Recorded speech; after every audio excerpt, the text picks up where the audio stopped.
Here we go. 3, 2, 1, live. All right, good afternoon, folks. I'm Lee, and well, it didn't work.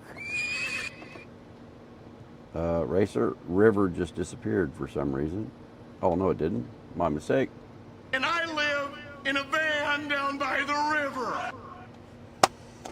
And I am getting information on some stories that I have wanted to cover for a long time, but I wasn't able to because of my concern about what would happen if I started talking too soon. And I'm looking forward to the day that all of this comes out so as that I can start talking about what I know. And some people don't think that when I say that I have death threats against me, that I literally do have death threats against me. And some people don't believe that those death threats are real. Well, I'm here to tell you, we found a bullet hole in my bedroom window yesterday. So when I tell you I don't want people coming visiting me while I'm out on the road, that's because I don't want you getting shot or hurt. We don't know who people are when they approach us. And so we're always on guard, we're always prepared, and we're always ready to retaliate. So please don't try to come visit me while I'm on the road, especially right now. So there's a lot going on. There's a lot that I know. There's a lot that you guys... no, it wasn't the kid down the block, because the kid down the block's not there anymore, and he doesn't have a rifle. He has a BB gun. And this was a rifle. So, there's a lot that is about to happen. There's a lot that's about to happen in the U.S. There is a lot that is about to be exposed. And there are things taking place, and I've told you this and told you this and told you this. There are things taking place behind the scenes that you don't know about, and I do. And a lot of those things are about to come out. Things are about to get extremely turbulent. It's all going to be a great big shit show from now past the election. So, what we're going to start out with is a statement that Trump made some time ago, and I made a statement when he made this one. The person doing the quote is now under review, but it gets even worse. Raw intelligence obtained by the FBI in 2020, yet buried by rogue bureaucrats, stated that China's activities even included an attempt to manufacture illegal ballots for Joe Biden. Documents show that during this period, dozens of significant CIA and NSA reports about China's election targeting were kept out of the presidential briefing. These were briefings I would get almost every day. Everything was kept out that was of importance. One email among intelligence analysts admitted that they had, quote, deliberately massaged the presidential daily briefing to withhold information regarding Chinese activities related to the election. Another official inside the FBI wrote that she was running, quote, a shadow government, unquote, to keep intelligence about China's election meddling from becoming known and to keep it away from the honorable press. Other officials who witnessed such efforts perceived the motivations to be blatantly political. Recently, we found significant numbers of burn bags in formation, and this is a group of bags that were used to destroy information given by President Barack Hussein Obama to be burned. It was supposed to be burned. These bags were supposed to be at a different level by different people, incinerated and checked, but it never happened. Maybe we got lucky. We believe this was not done on purpose, but rather through gross incompetence of the people that were supposed to burn the bags. Yeah, folks, think about that. Were they incompetent, or did they have a plan? At least some people in there who were supposed to have burned those bags actually didn't do it. Why didn't they? Well, they needed to preserve it because they knew what had happened was wrong. So one of the first things that the public saw in regards to what Trump was doing was this. Today, on my final day as Director of National Intelligence, I'm releasing never-before-seen communications and documents that expose exactly how Fauci worked with politicized career leadership in the intelligence community to suppress the truth about his actions, the virus's lab leak origins, and his role in directing U.S. funding for this dangerous research that caused immeasurable harm and countless lost lives. Now, these documents expose Fauci's direct role in influencing and manipulating IC assessments on COVID-19 and how Fauci lied to Congress in 2024 when under oath he denied knowledge of or participation in discussions with intelligence officials about viral research. We also received testimony from multiple intelligence community whistleblowers who reported retaliation for challenging the intelligence community's manipulation of intelligence on the virus's origins, once again revealing a clear pattern of suppressing dissent, silencing critics, and burying the truth. Now, the interesting thing is the deep state is not just in the United States. It's also in the UK, as this lady was pointing out just before she was killed. In her last ever live interview, just 4 hours before she was murdered, Anne Widdecombe warned of a hidden establishment operating behind the scenes of UK politics. I've got very little trust left now in parliamentary processes. And if you look at this government, which has a majority on that committee, if you look at this government, look at the way that it's reacted when it's felt vulnerable, changes to political donations, cancelling local elections, we all remember that, going for votes at 16, loosening the voter ID requirements, you just name it. I mean, they react in such a way that is geared all around self-preservation now. Nigel is challenging that establishment, and he's called this the establishment versus the people, and I think that just about sums it up. Does this establishment of which you and Nigel speak actually exist? Yes, I believe. Didn't always believe in that theory, but I do think now that different parts of the establishment act in ways which I think are extremely questionable. We saw it in the banking scandal. And suddenly realised it wasn't just Nigel, a load of other people as well who didn't have the ability to publicise and fight. So, yes, I think the establishment is there in that sense, yes.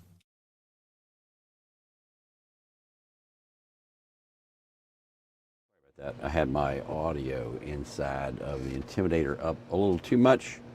Hopefully that gets rid of the echo. Now, Trump is aware that he has to deal with adversaries, both foreign and domestic. Speaking of domestic adversaries, one of the most crooked women in the world. The only other adversary of ours who's anywhere near as good as the Russians is China. So why should Russia have all the fun? And since Russia is clearly backing Republicans, why don't we ask China to back us? I hereby tonight ask China. That's right. And not only that, China, if you're listening, why don't you get Trump's tax returns? I'm sure our media would richly reward you. You know, the only other adversary of ours who's anywhere near as good as the Russians is China. So listen to that. It's absolutely insane. It's you think it's the eraser? I thought it was somewhere else, but I'm not listening. Anyway, we know about Hillary, but, well, Trump does too. And you may find this interesting in regards to her. Next, sir, we have a presidential memorandum for your attention. This memorandum requires the immediate declassification of all FBI files relating to the Crossfire Hurricane investigation. This was obviously one of the instances of the weaponization of law enforcement powers of prosecution against you and others. We believe that it's long past time for the American people to have a full and complete understanding of what exactly is in those files.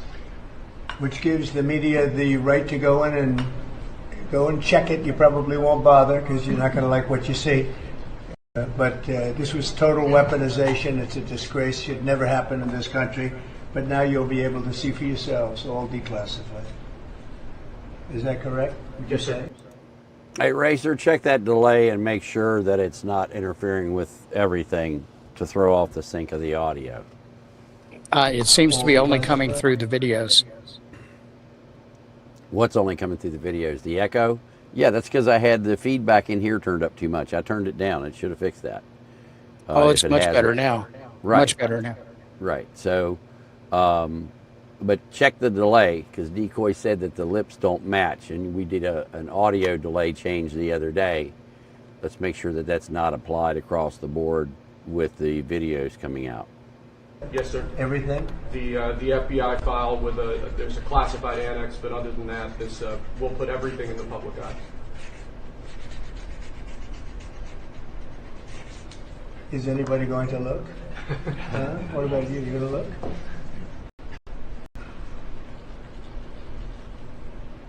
And frankly, the FBI should be ashamed of themselves, and so should the Department of Justice, and so should Biden.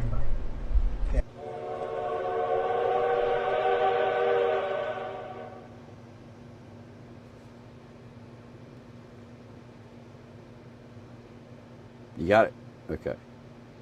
All right, so let's see if that issue still remains here, as this is what Trump put out on Truth Social.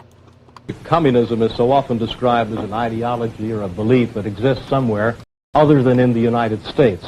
Let me ask you, sir, just how serious a threat to our national security are these communist subversive activities in the United States today? Well, I think they're serious. I think it's a matter that we should continue to give great care and attention to. We should support the laws which the United States has passed in order to protect us from those who would destroy us from within. We should sustain the Department of Justice in its efforts and the FBI, and we should be continually alert. I think if the United States is maintaining a strong society here in the United States, I think that we can meet any internal threat. The major threat is external and will continue. For we are opposed around the world by a monolithic and ruthless conspiracy that relies primarily on covert means for expanding its sphere of influence, on infiltration instead of invasion, on subversion instead of elections, on intimidation instead of free choice, on guerrillas by night instead of armies by day. It is a system which has conscripted vast human and material resources into the building of a tightly knit, highly efficient machine that combines military, diplomatic, intelligence, economic, scientific, and political operations. Its preparations are concealed, not published. Its mistakes are buried, not headlined. Its dissenters are silenced, not praised. No expenditure is questioned, no rumor is printed, no secret is revealed. It conducts the Cold War, in short, with a wartime discipline no democracy would ever hope or wish to match. Nevertheless, every democracy recognizes the necessary restraints of national security. And the question remains, will those restraints need to be more strictly if we are to oppose this kind of attack as well as outright invasion?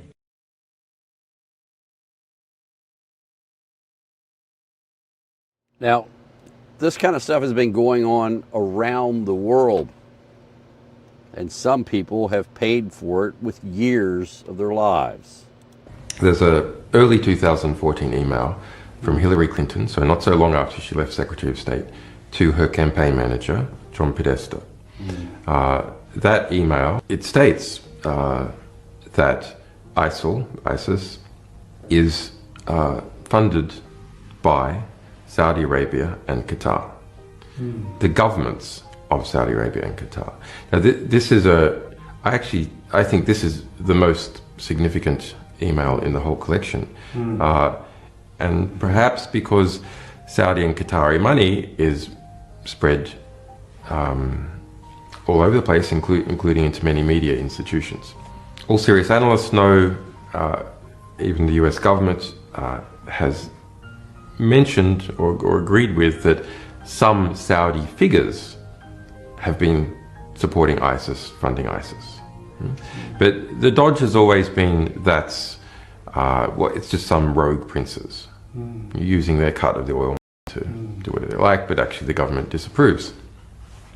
But that email says that no, it is the governments of Saudi and the government and Qatar that have been funding ISIS. The Saudis, the Qataris, the Moroccans, the Bahrainis, particularly the Saudis and the Qataris, are giving all this money to the Clinton Foundation, while Hillary Clinton is Secretary of State and the State Department is approving massive arms sales, particularly to Saudi Arabia. Under Hillary Clinton, and our Clinton emails reveal significant discussion about it, the largest ever arms deal in the world was made with Saudi Arabia, more than $80 billion.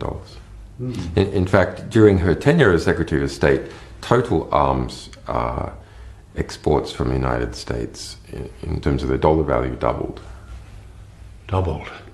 And of course, the consequence of that is that this notorious terrorist jihadist group called ISIL or ISIS is created largely with money from the very people who are giving money to the Clinton Foundation. Yes.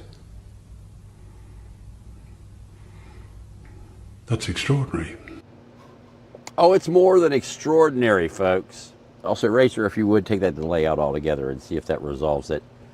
What's going to be really extraordinary is when what really happened in Benghazi comes out. Because I know people who were there. I was talking about Benghazi while Benghazi was taking place.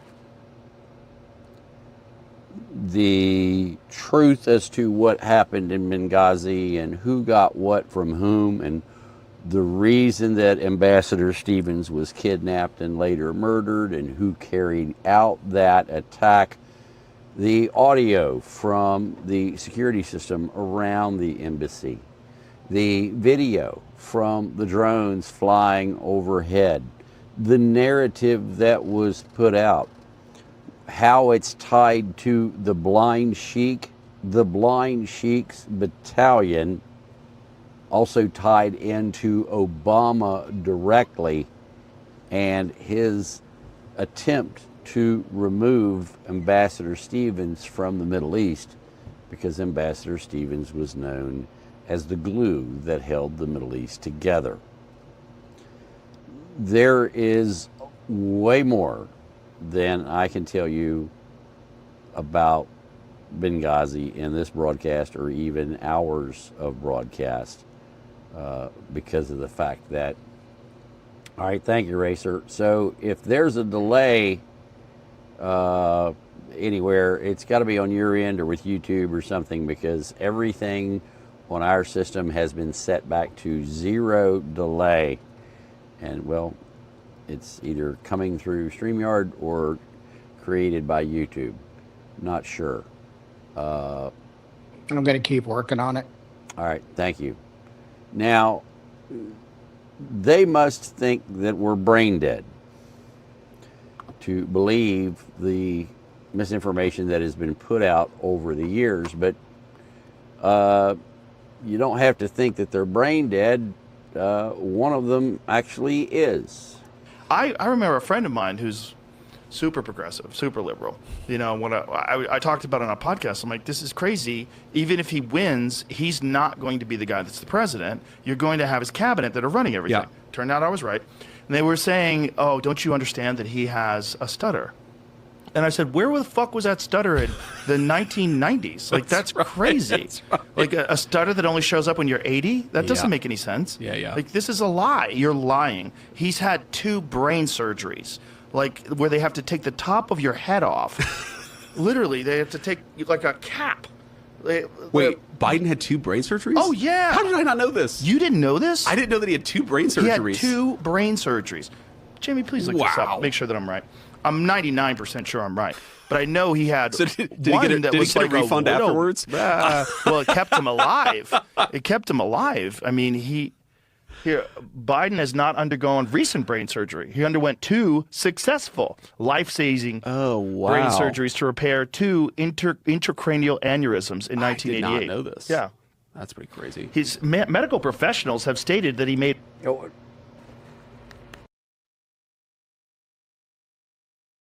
Is anybody else hearing this echo that they're talking about? Is it only on the video, or is it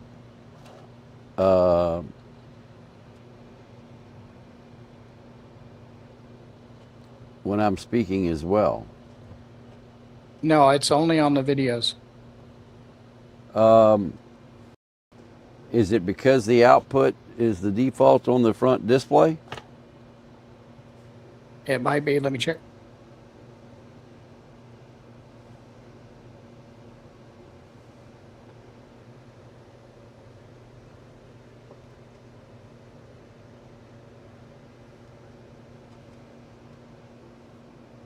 Try it. A full recovery and suffered no lasting brain damage or cognitive impairment from these procedures. Oh, it's from the Washington Post, so you know it's accurate and definitely not biased at all. And these. Okay, now try it. All right, well then put it back the way it was, Racer. A lot of people saying there's no echo for me. That person must be late in the video. They need to refresh the stream to be live, and then that'll be gone. So just put it back like it was, sir. Professionals, were those the same people that said that the COVID vaccine is safe and effective? We live in a wonderful time for bullshit. It's like, because they just bullshit you right to your face. Like, we do. He had 2 brain surgeries, like major, because he's having aneurysms. I don't care who you are. That's probably going to do some damage. It's going to leave some.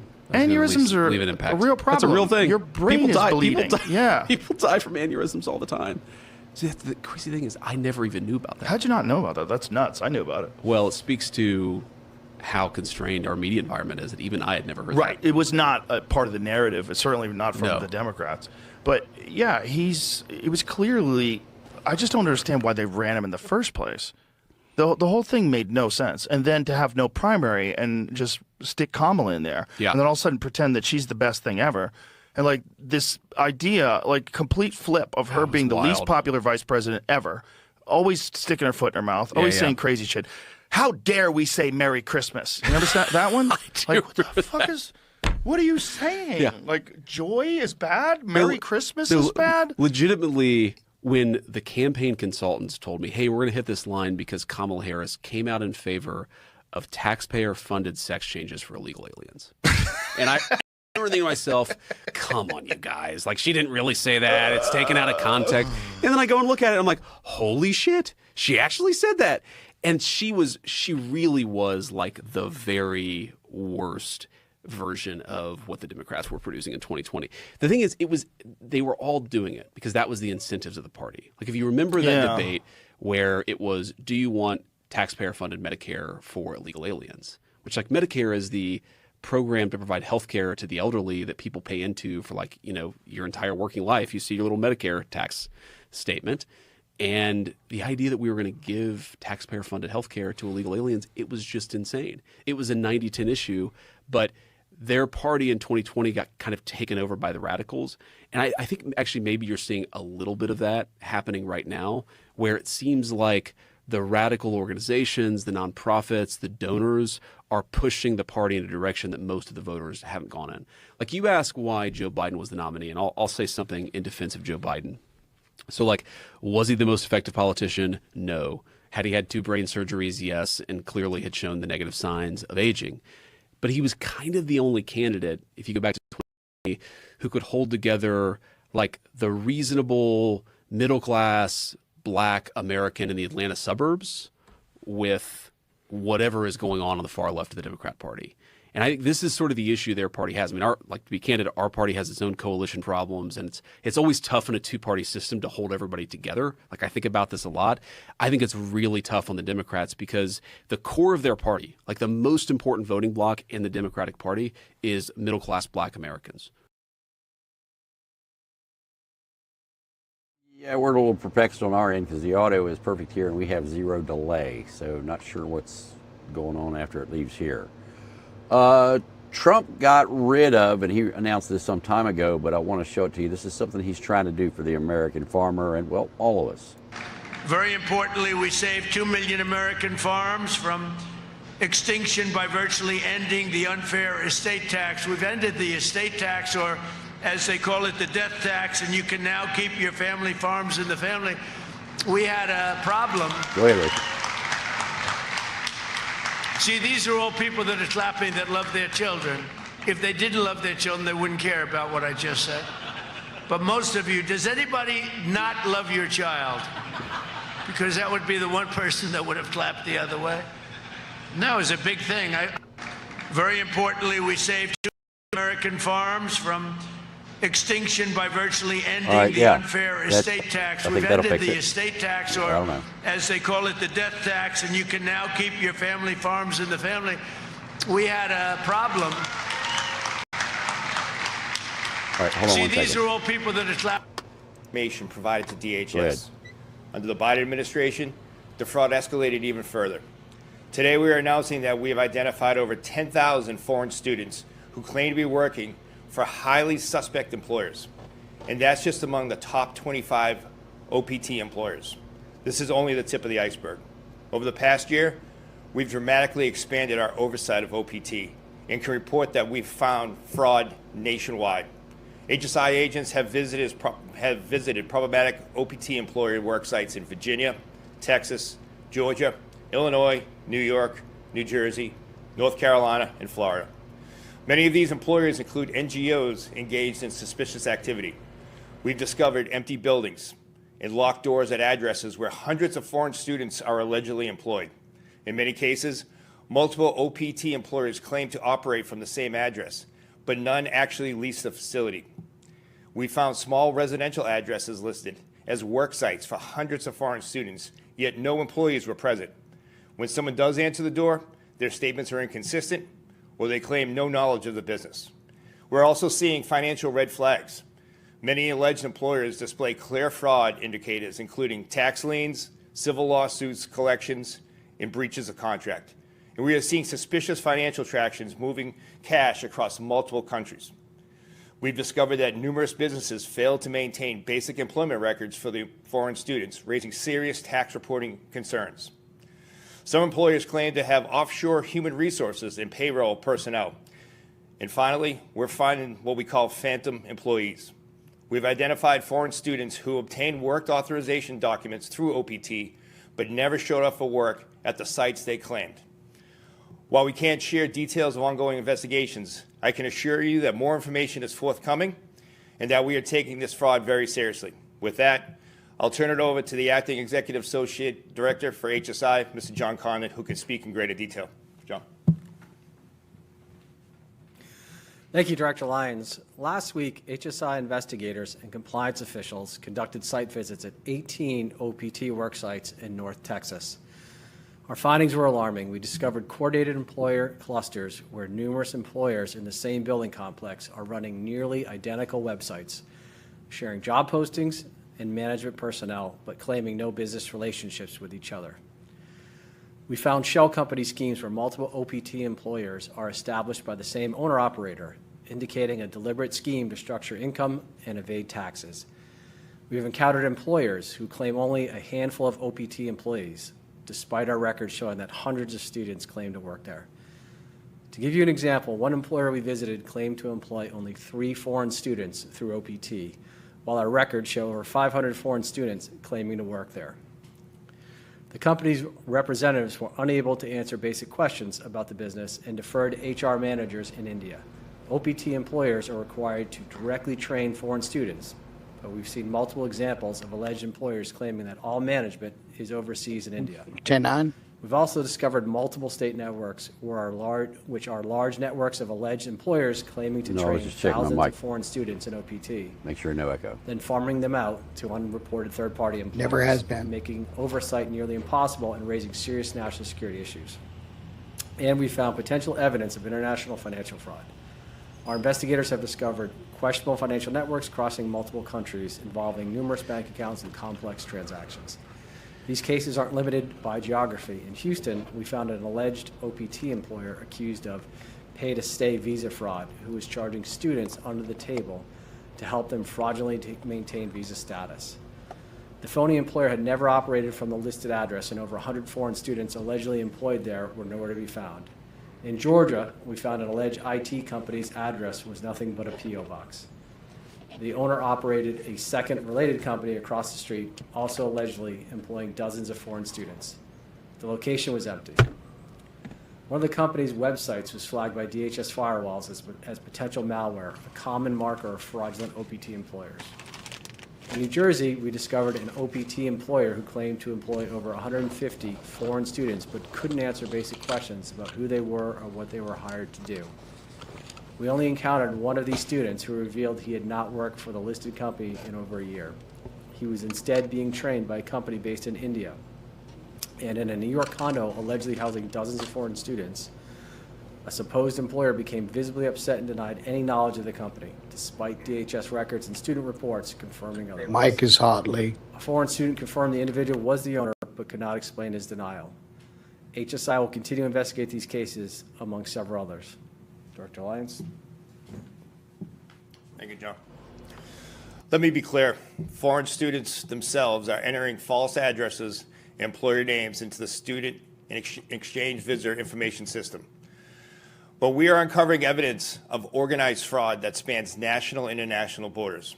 This is not accidental. It is deliberate, coordinated, and criminal.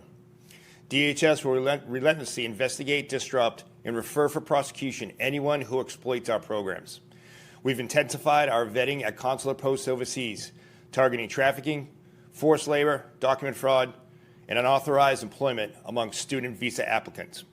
I commend our HSI agents and support staff for their unwavering commitment to defending the integrity of the Student and Exchange Visitor Program.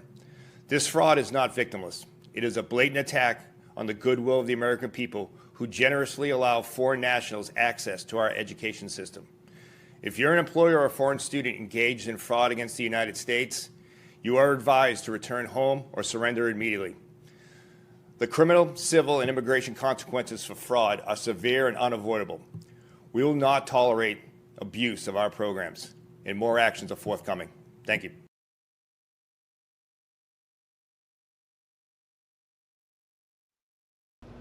All right, Racer, and can you is there a mic mute button on the current stream deck that we were working on? If not, you can put it where game 1 under the Jeopardy theme is, or I'm not sure what the bottom right-hand button is. I don't know if that's audio boost or not.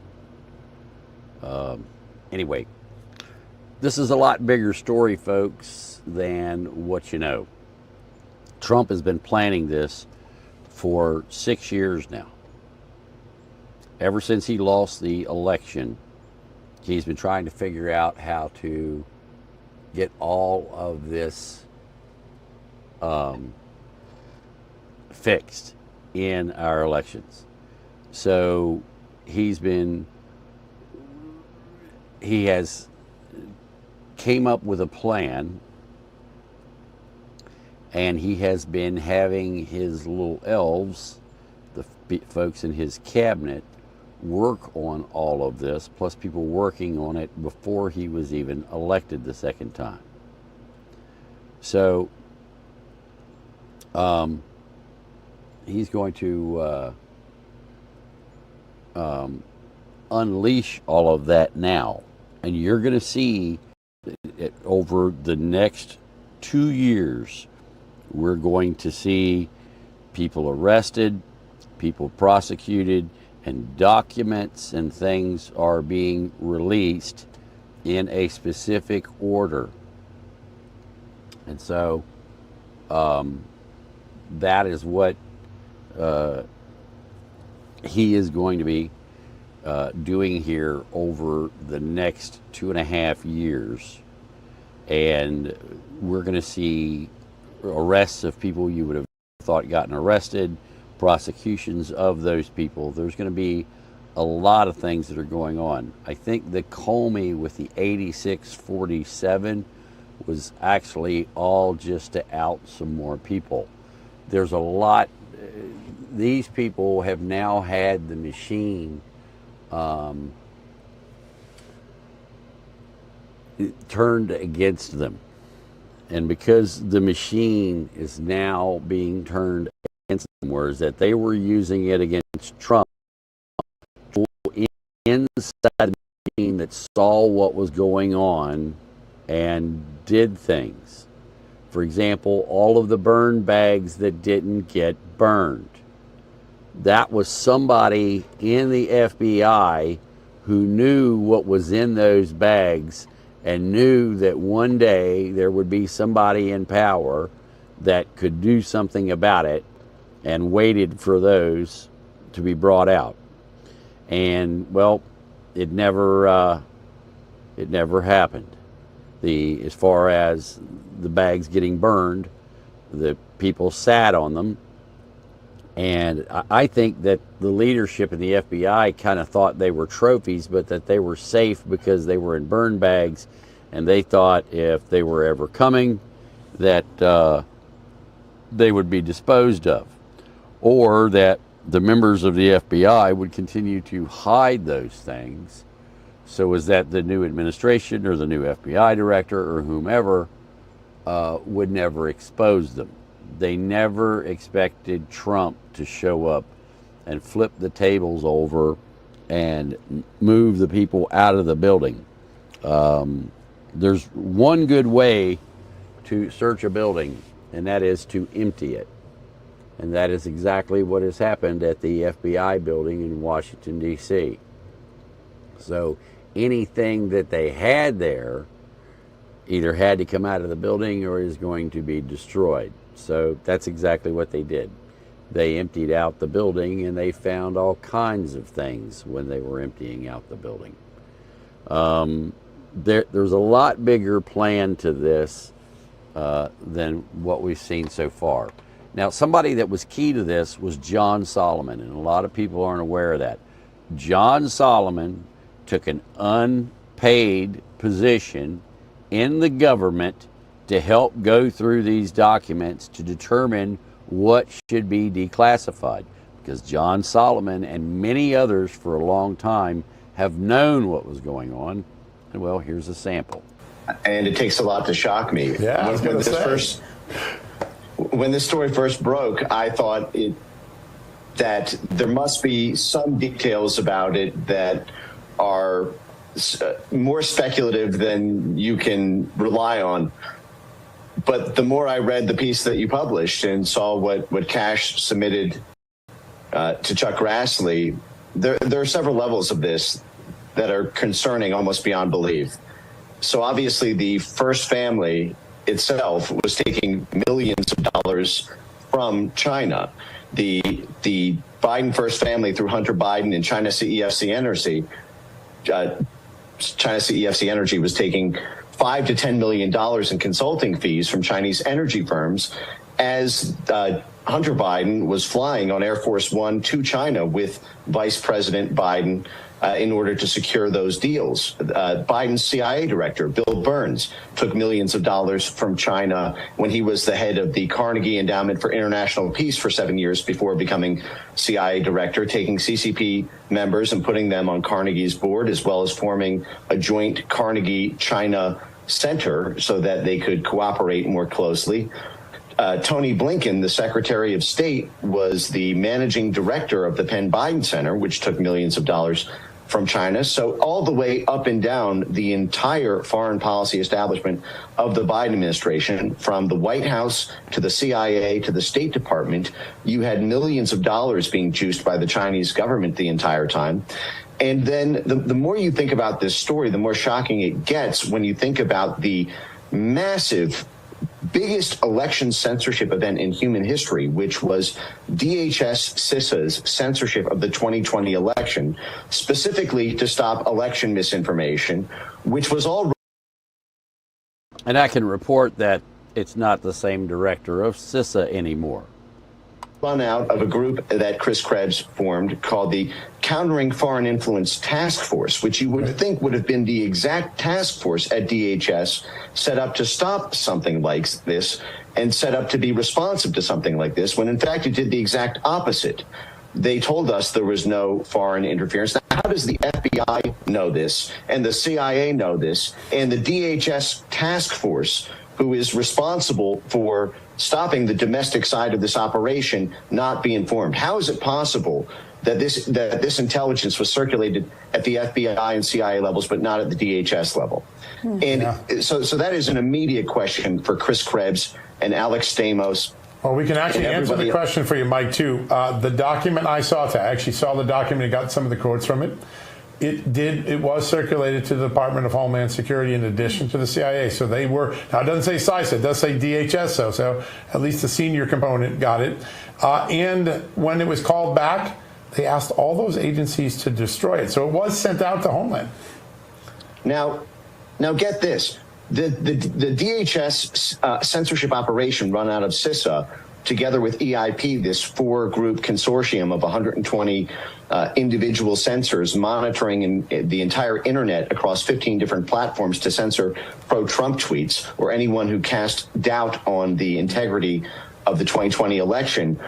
In the slide deck presentations of those censors who were set up by DHS, who got to use CISA's 24/7 cyber mission control to flag tweets, in those presentations, they specifically finger out a specific tweet by Donald Trump on June 22nd, and I'll read it. Rigged 2020 election. This is all caps. Rigged 2020 election. Millions of mail-in ballots will be printed by foreign countries and others. It will be the scandal of our times.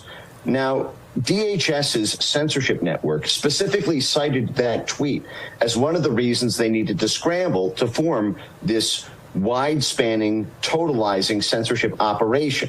And the fact that they specifically were set off by tweets by Donald Trump insinuating that foreign countries may be printing ballots or taking advantage of the mail-in ballot system in the operation that Cash just laid out, while that was the triggering tweet among several others to set up this entire censorship operation, while DHS had inside classified knowledge that is exactly what was going down and that Donald Trump was in fact correct. So they set up the censorship operation. In part, it would seem to suggest that their knowledge of this at the senior level of DHS or at the Chris Krebs level may have been motivated in part by a desire to keep quiet these various scandals, because as China was backing the entire Biden foreign policy establishment, literally and monetarily, the idea that China would be exploiting this would be a massive, massive, massive scandal, especially on the heels of Russiagate, where that entire apparatus used all of that power and abuse of the FBI and Justice Department in order to go after foreign powers interfering in elections. That could have been a scandal that could have tipped the election. So the idea that not only would they censor it at the FBI and CIA level, but that DHS itself could be activated to censor anyone who might suggest that a foreign body like China may be exploiting the mail-in.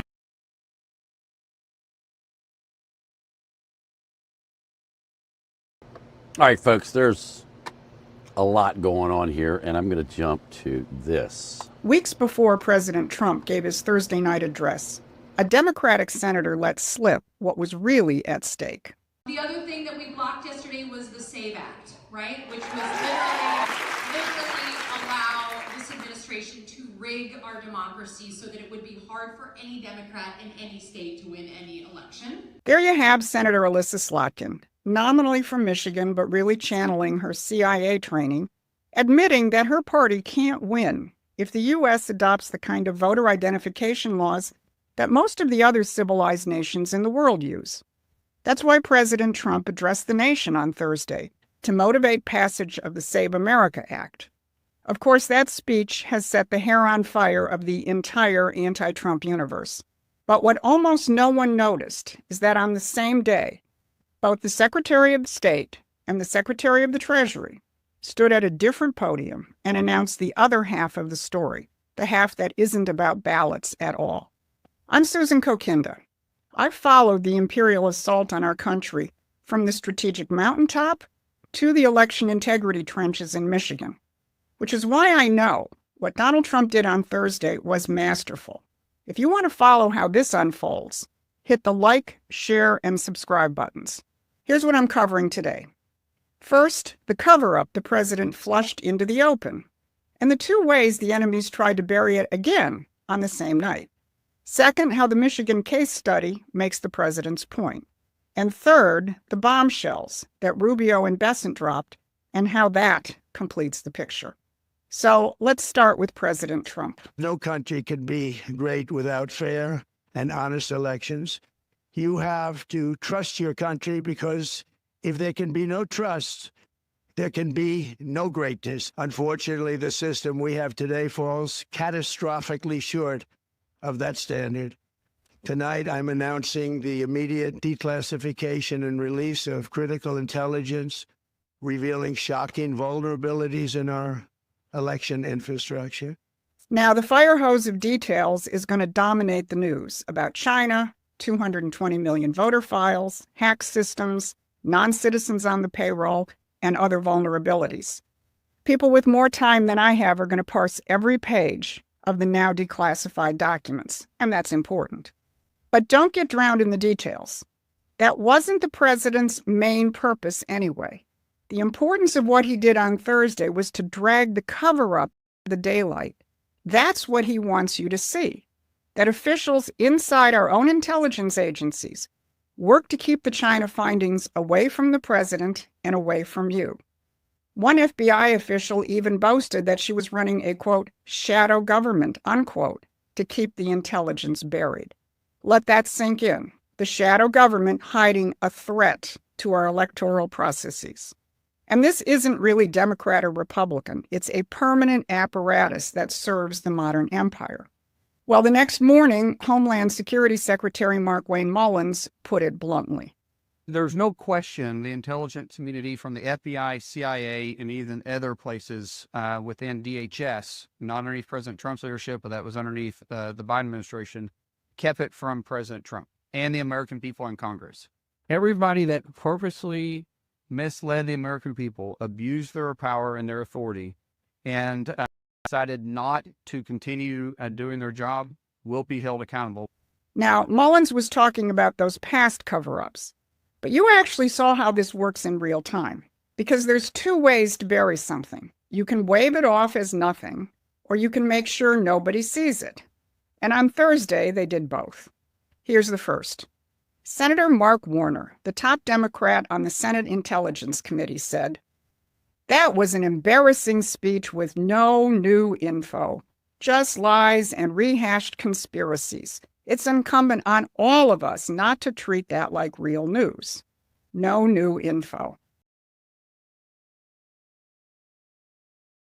For an actor was Russia. Warner demanded investigations, hearings, intelligence briefings, years of media coverage, and capped it all off with a 5-volume report. When the alleged foreign actor is China, He says the president revealed essentially nothing to see here, folks. But saying nothing to see here only works on the people who saw it. So here's the second way you bury a story. You decide they shouldn't see it. ABC, NBC, and CNN decided not to show the president's primetime address on foreign interference in American elections. Remember how that topic dominated the news cycle for the entirety of Trump's first term? Instead, ABC ran a game show, and NBC ran Tom Hanks narrating a nature documentary about alligators in a Gulf Coast swamp. Secretary Mullins again drilled down on the importance of this. So ABC and NBC not carrying that, why? What are they trying to cover up? Why wouldn't they want to inform the American people? Why are they calling themselves a news outlet if they're not actually trying to put the news out there? The president wasn't trying to relitigate what happened in 2020, although he definitely could at this point. The president was getting facts. What we have exposed, what the Biden administration covered up, what the intelligence community held from the American people, Congress, and the executive branch, and we're putting it out there. And yet, two major networks,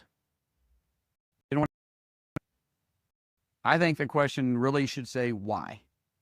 That's it right there. The president wasn't trying to relitigate what happened in 2020. He was exposing a cover-up of vulnerabilities to our electoral processes. And the self-appointed guardians of democracy decided a game show was more important. Well, you won't find game shows or nature documentaries on Promethean action. What you will find is a... And so we're just going through this, folks. There is way more to this than you can imagine.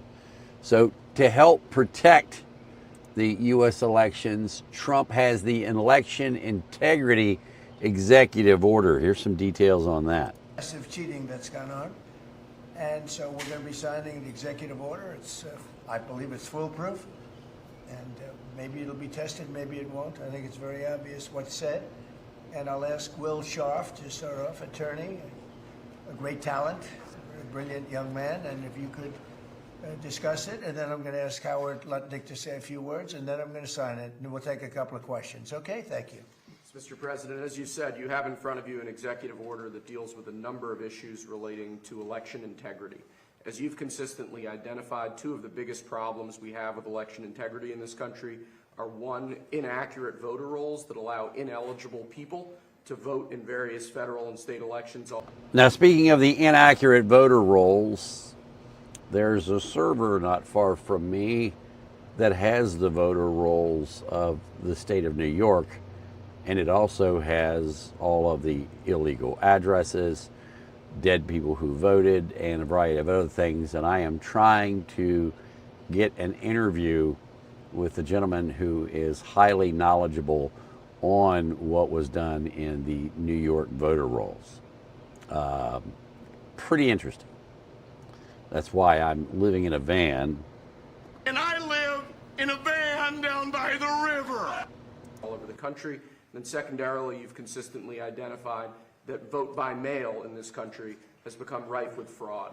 People returning ballots who aren't eligible to return ballots, ballots being sent to people who aren't confirmed to be eligible voters. So what this executive order is going to do is, one, we're going to take federal data. We're going to ensure that each state's election officials are provided with a comprehensive view of who the eligible voters in their jurisdiction actually are, allowing them to properly verify that everybody voting in their elections is legally able to vote. And then it orders the Postmaster General, the U.S. Postal Service, to take bold new measures to verify that ballots both being sent to people are being sent to people who are eligible to vote, and then that ballots being returned are being properly returned by eligible voters only. And we believe that combined, the measures in this executive order will help secure elections in the future and ensure that the many abuses of our election system in the past aren't repeated in future elections. Right. Now, the interesting thing is the Postmaster General has announced that the United States Postal Service will not deliver mail-in ballots for the 2026 midterm elections to states that refuse to comply with President Trump's election integrity executive order. Do you realize how powerful that is? That means that all the election fraud that's been carried out for the last more than 10 years via ballots and drop boxes and all of these other things, well, guess what? They're not going to be there anymore. Now, a lot of stuff, well, goes back to Hillary. And there's been some investigations into Hillary for quite some time. Have a listen here. Why they did not, I know what's in the Durham report, and I'm going to say it here. I bribed Hillary Clinton $18 million. I facilitated a bribe for Hillary Clinton on January 14th, 2016, right here in this town. On behalf of the FBI, they came to me around December 1st, 2015. They told me Hillary Clinton had accepted a bribe from Turkey for $20 million.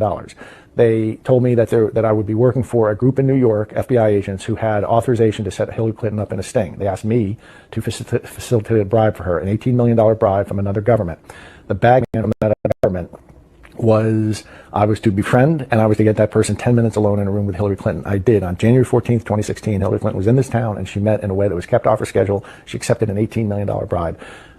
General Barr knows this. This is the Durham. They know this was what is behind it all. And I'll even tell you, I'm going to drop one more thing. I've been waiting to say this publicly, and this is what really happened. I will tell you, if you hear this and you give me 90 seconds, your viewers will understand what's happened in the last 5 years in America. I've been waiting to say this on mainstream TV, and they will not have me back because once they understood what this was about. I had Hillary Clinton, I caused Hillary Clinton, I facilitated a bribe, and she took a second bribe for $18 million. And I worked with the FBI as I did that. They're deeply involved in this.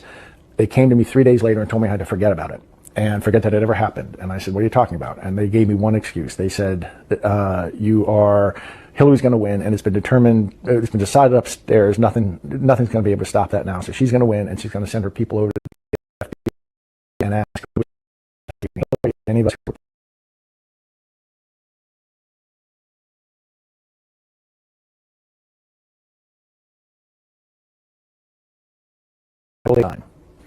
Three federal agents, and I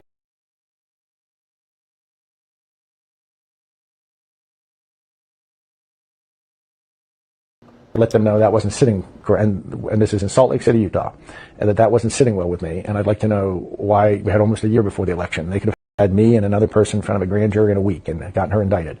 And they told me, and this is the key to understanding what's happened in America. They told me, this is word for word, Patrick, what's really going on is this. President Obama has his people across the federal bureaucracy at this point, but especially the Department of Justice. Hillary.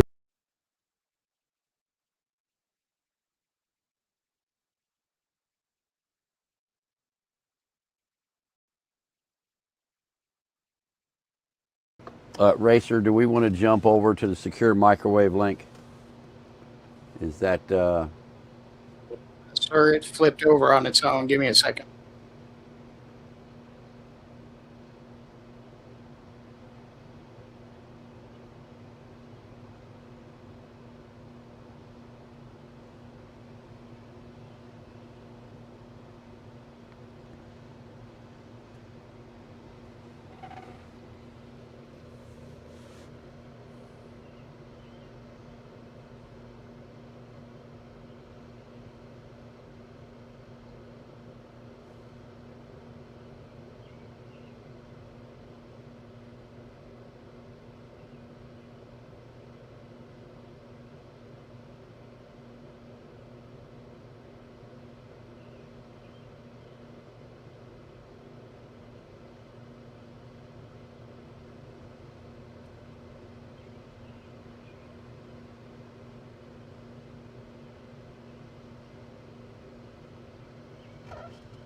All right, are we there? Yeah, I'm hard switching this back over to Starlink.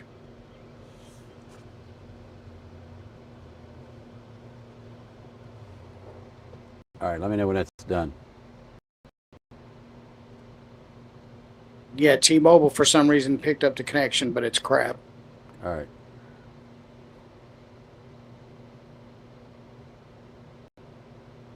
Yeah, we got 3 connections in here. We got a secure microwave link, we've got Starlink, and our mobile.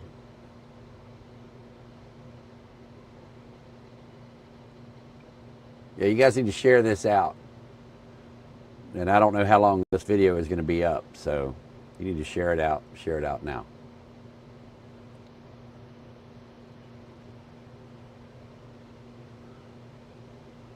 All right, we good? Does it look solid now? You are back on Starlink. All right, thank you, sir. Why they did not, I know it's in the Durham report, and I'm going to say it here. I bribed Still Hillary getting Clinton a lot of $18 million. breakup. I facilitated a bribe for Hillary Clinton on January 14th, 2016, right here in this town. Hillary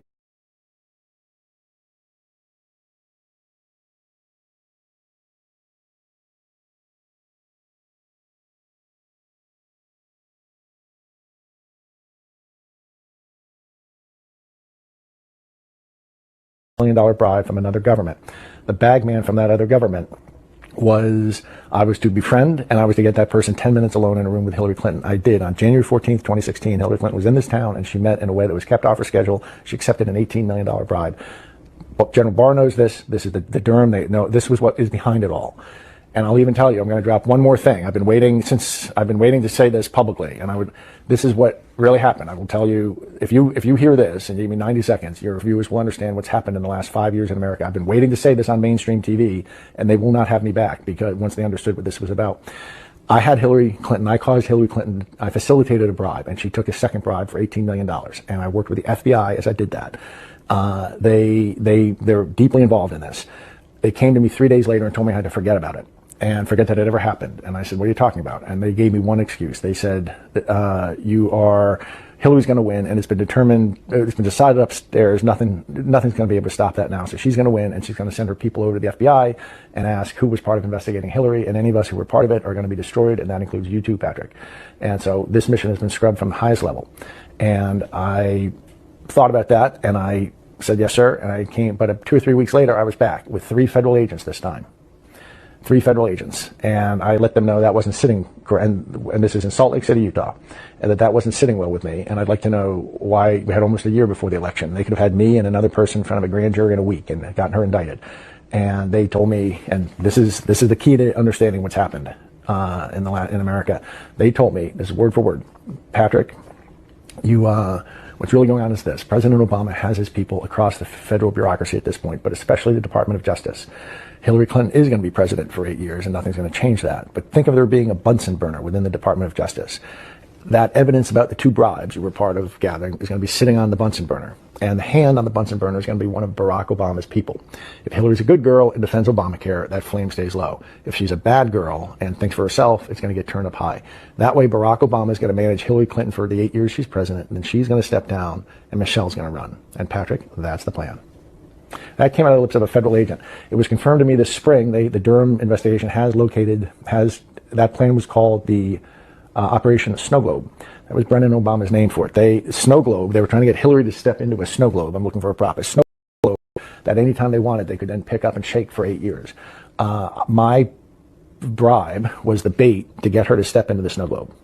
That's all from it. This isn't a theory. I'm the guy in the room. I'm acknowledging I took part in all this, and I thought I was helping them conduct federal law enforcement. It turned out that I was helping them set up Hillary Clinton for a deep state to control her. And that's why, and I came in public a year ago with some pictures that showed me with this Russian redhead, Maria Butina, lovely woman, that said, and so I'm saying this entire thing, this last 5 years, has been a coup. It was from Obama against Hillary that when Trump won in a fluke, it got morphed into the Russian collusion delusion. And I say that as the guy that had romancing Maria and bribing Hillary Clinton. So I'm about as involved in this as you can get, and I promise you that's exactly what happened. And what we're seeing here is the last act play out. I was the last act play out. And the reason I mentioned that I knew in October 2018 that this was going to happen was because in 2018 I was offered, a federal agent came to tell me, Patrick, you need to understand there are billionaires walking around this world that we made, and we're prepared to do the same for you. You just have to stay calm. You just have to stay quiet through the election. And by that election, I knew he meant 2020 election. So I've known that they were going to hijack this election since October of 2018. For Democrats that were meant for Republicans, causing a 6,000 vote swing against our candidates. The county clerk came forward and said tabulating software glitched and caused a miscalculation of the votes. Since then, we have now discovered that 47 counties use this same software in the same capacity. Antrim County had to hand count all of the ballots, and these counties that use this software need to closely examine their results for similar discrepancies. The people of Michigan deserve a transparent and open process. For Democrats, 800,000 ahead in Pennsylvania, 64% of the vote cast. He was outpolling every projection possible. So right down to the rigged polls before, this is another attempt to try to defeat him by illegal means. It's no different than the impeachment. It's done by largely the same people who were involved in it. One of the chairman of Smartmatic is a close business associate of George Soros. I have to tell you more. Finally, you want to get down to the votes, let's just pick Pennsylvania. We have identified 632,000 illegal votes. 632,000. It's enough to have the president win the state by 300,000. Which is actually what he won it by, right? If you get that Smartmatic machine out and you allow us, I mean, this is unprecedented. They're counting mail-in ballots. And they don't allow any Republican to inspect. That is illegal, unlawful, against the law. I don't know how else to put it. Never happened. I've done many absentee ballot elections. There's a Republican on one side, a Democrat on the other. No. The Republican was out.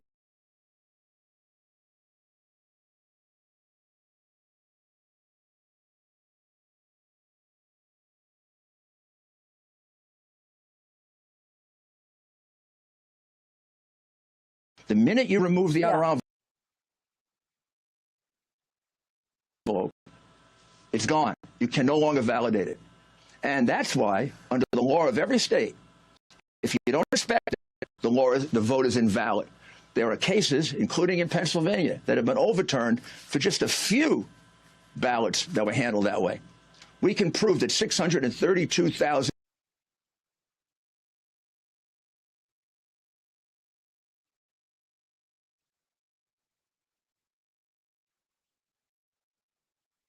You get it back, Racer.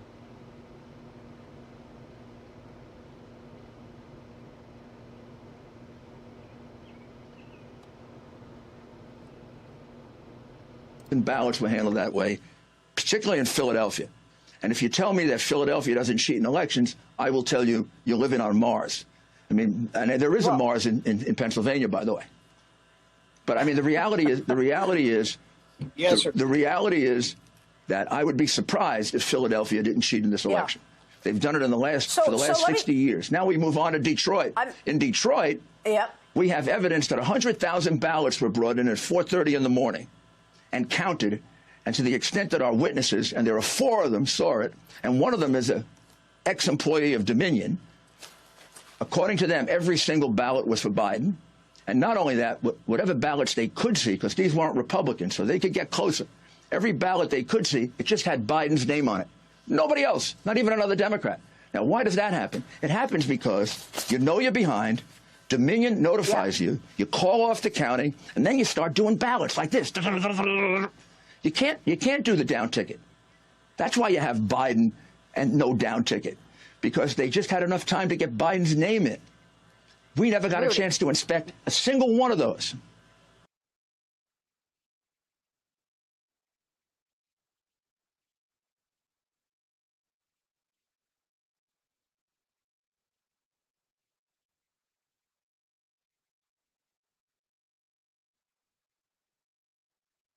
All right, there's a lot going on here. So we've talked about the election. We've got a little bit more to cover here with Catherine. So first, just your reaction to the president's announcement tonight. Well, I think it's a very significant announcement, not only what he said, but the fact that they are releasing these documents so that we can really fact check the claims we heard this evening. I've been digging into the documents already, and I found this November 2020 email. And it specifically states, it's a conversation among intelligence officials. It specifically states that they have, quote, deliberately massaged one of our pending PDBs, that's the president's daily brief, to avoid any direct links to the election. And that is consistent with my reporting.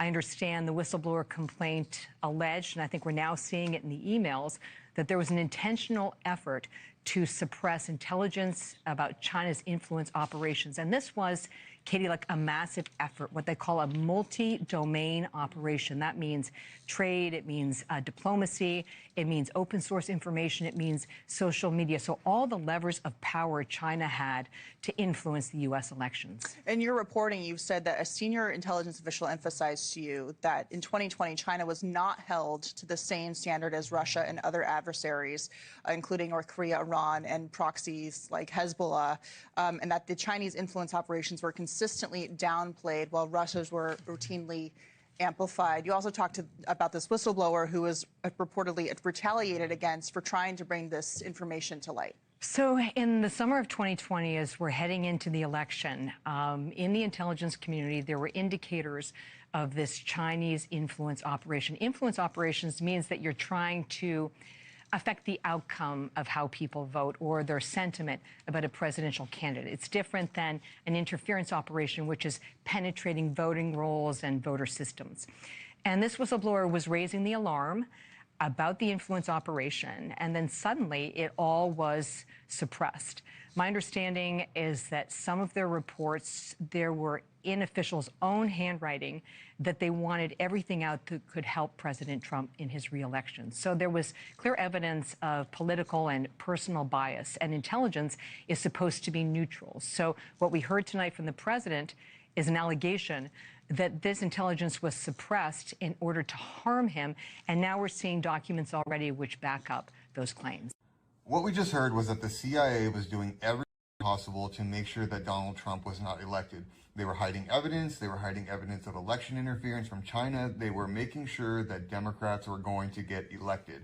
So this is somebody who worked at the CIA during the Trump administration. And he basically confirms everything that they're saying, that everybody at the CIA hated Trump. They didn't recognize him as a president. Just take a listen. It's exactly what you would expect.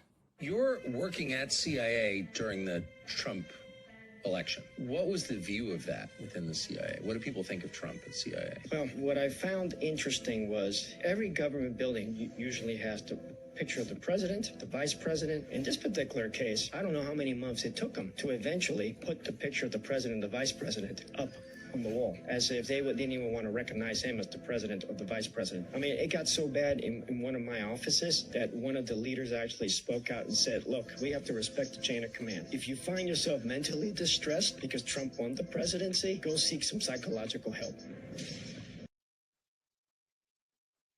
Yeah, there's a lot more coming, folks. And somebody mentioned Catherine Herridge and John Solomon. Those are two of my favorite reporters, John Solomon on the male side, and of course Catherine Herridge on the female side. Catherine I've followed for years and years, basically almost all of her career. John Solomon, I came a little later on in his career, but those two have done wonders here, and you're going to see a lot more. We're not even scratching the surface, folks. If anything, we're creating a blemish on the surface, not even a scratch. There's going to be a whole lot coming out here, and some of this may explain why. And I live in a van down by the river. Because I have a new bullet hole in my bedroom window. So we're going to keep bringing it to you. Thanks for being here. Again, we are 100% viewer funded and member funded. So please consider making a donation so as that we can continue to bring you the news that nobody else will. So again, thanks for being here. And lastly, sir, as you know, declassification and rooting out weaponization, politicization of the intelligence community is a huge priority. You know more than anyone else the very dangerous and negative consequences of that. I've got a long list of things that we're investigating. We have the best of the best going after this. election integrity being one of them. We have evidence of how these electronic voting systems have been vulnerable to hackers for a very long time and vulnerable to exploitation to manipulate the results of the votes being cast, which further drives forward your mandate to bring about paper ballots across the country so that voters can have faith in the integrity of our elections. And lastly, sir, as you know, declassification and rooting out weaponization, politicization of the intelligence community. Now, I want to talk about this, and I have not confirmed this, and this is the reason that I have. Look, folks, it's as simple as this. For me to report something to you, I've got to have a decent amount of supporting evidence, or it has to come from a known source, someone that I have, or an organization that I have gotten information from for an extended period of time with an extremely high accuracy. When I get information from them, I, in most cases, treat everything they say as gospel. Once they have that years of reputation of high quality, highly accurate information, then I will use them as a source. Periodically, they are wrong, and when they are, and I find out, I call them and let them know that they're inaccurate first, and then I come and tell you guys that something I told you was inaccurate, and I correct it. Oh yeah, the Kraken has been brewing in the cauldron for quite some time, and it's about to come oozing up out of the ground everywhere at the exact same time. Now, what I'm talking about here is yet another. This would have been, if I count correctly on what, now, I'm going to tell you something here. My count on the number of attempts on President Trump's life and your count on the number of attempts on President Trump's life may differ. If this is indeed yet another attempt on President Trump's life, then this will be the 8th that I know of. Yeah, arrests are coming.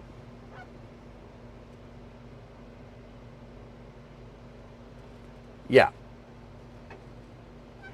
So, and I saw this plane the very first time it took off with that paint scheme on it. In fact, they surrounded me and blocked me in. That was security at L3. It was all recorded live. And you don't think, well, some people don't think that this is getting crazy.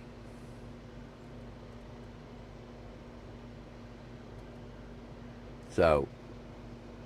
President in danger yesterday. Unanswered questions lingering tonight around his sudden change of aircraft.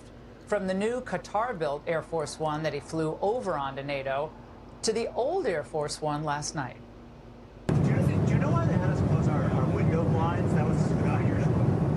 Well, yeah, because you're,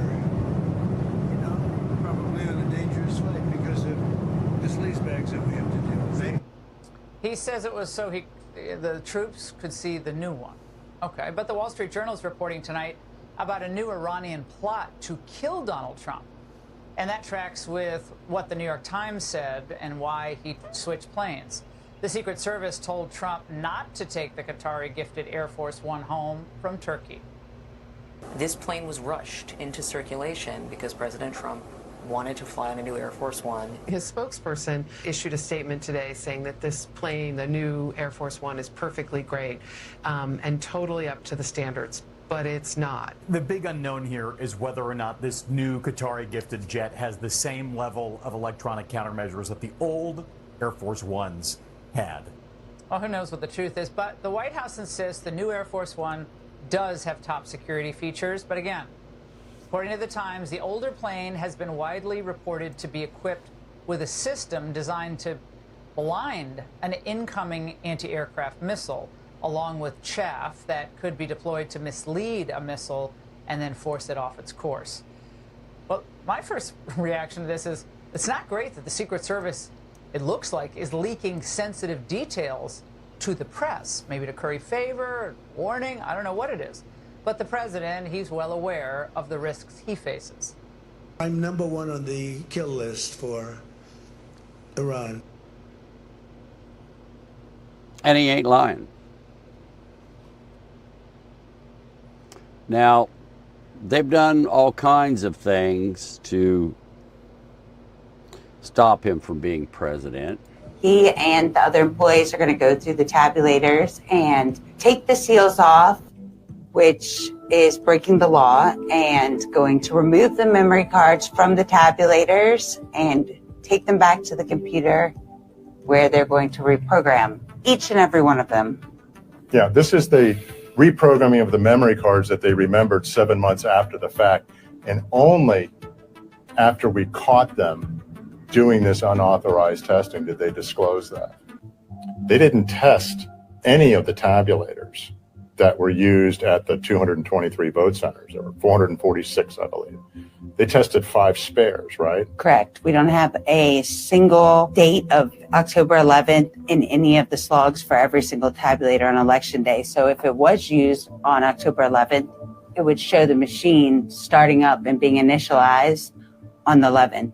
The system log file shows they didn't test any of the tabulators that day. The law, Arizona law, requires all deployable voting equipment for the county to be logic and accuracy tested. They didn't do that. Any camera that live streams, we capture. In a secure area around something that is so valuable as these ballots, there needs to be checks and balances that are happening right now. We have so many of the cameras that went down just before we started opening up these boxes and looking at the ballots.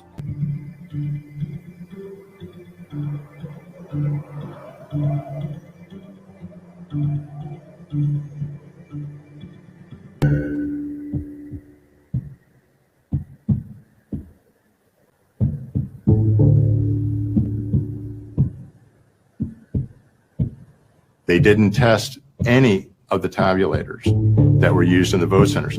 They tested 5 spares.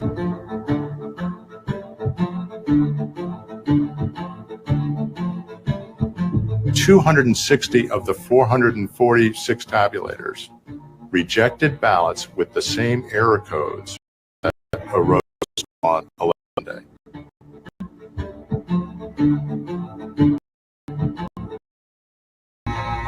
At those vote centers, about 60% or more people have jobs. We know in 2020, because of COVID, that mail-in voting became almost universal. There were floods of ballots.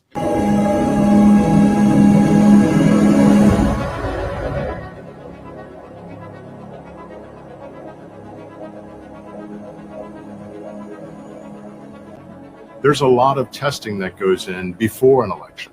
Such things called logic and accuracy testing to make sure that the tabulators can read the ballots. And if there's a problem, full stop, they fix the problem, they retest, and then they move forward when it is functioning perfectly. The accuracy of these machines is tested before the election. It's done by Maricopa County. It's done by the Secretary of State's office. That's already occurred to make sure that there isn't any tampering. If those machines don't pass those tests, we can't use those machines. Maricopa certified logic and accuracy on October 11th. Equipment that will count almost 2 million Maricopa County ballots got a public run-through. It's a pre-election ritual called a logic and accuracy test. These machines have been tested through and through before Election Day. Yes, they have. These are the tabulators that folks are using today at our 223 vote centers across Maricopa County. And unfortunately, we've had some hiccups with some of these tabulators. Before the trial, we had sent out a number of public records requests. And one of those requests was for what are called the system log files for the tabulators.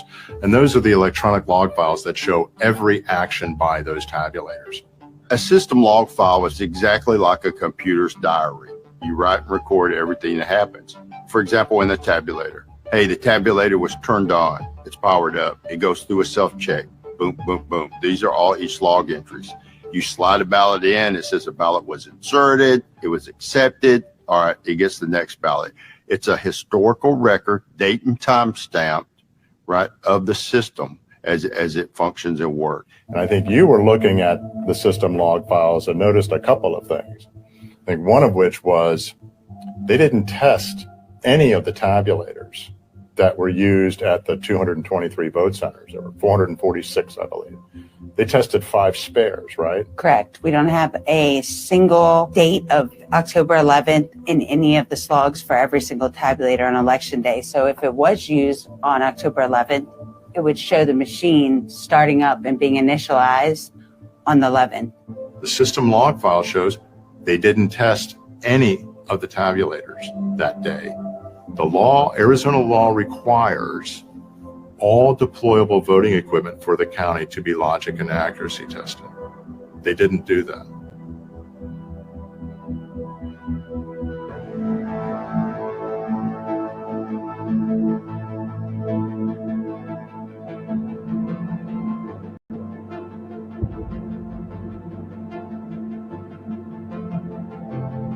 So after we looked at the system log files and you discovered this unauthorized testing on the 14th, 17th, and 18th, MTech has video surveillance of all the actions, at least in most of that center, right? Correct. And so I think you guys went to, okay, we know the date, time of this secret testing, I'll call it. Let's see if there's video. Exactly. We wanted to match the records to what was going on in the room. And I think you issued a PR request and you didn't get back the good data. The video Exactly. was not. They gave back footage that was all the way across the room. So when you're looking at the video, it's in the farthest corner. You can't see what's going on at the desk. Well, this is, I think, where Shelby came to the rescue. Exactly. Because you record all the live stream video feed 24/7 and store it, right? Yeah, we've been doing that since 2021, early 2021, just because we can't trust what they're doing in there. And it's interesting because this came from Maricopa's camera feed. Yeah. They could have sent that, but they didn't. They open up the machines on the 14th, 17th, and 18th, and they run 5 or 8 ballot tests on them. Then they performed exactly as they did on election day, as you can see, spitting back out the ballot. In multiple instances, we had tons of paper jams where they have to put their hand. You can even see all the other employees here all have their hand up underneath the tabulator to help pull the ballot out so that it wouldn't get stuck in the machine. Everything we witnessed on election day, we're witnessing right here in logic and accuracy testing. They had no tabulator S-log files from the 11th. So why did they not provide the 5 spares that were tested?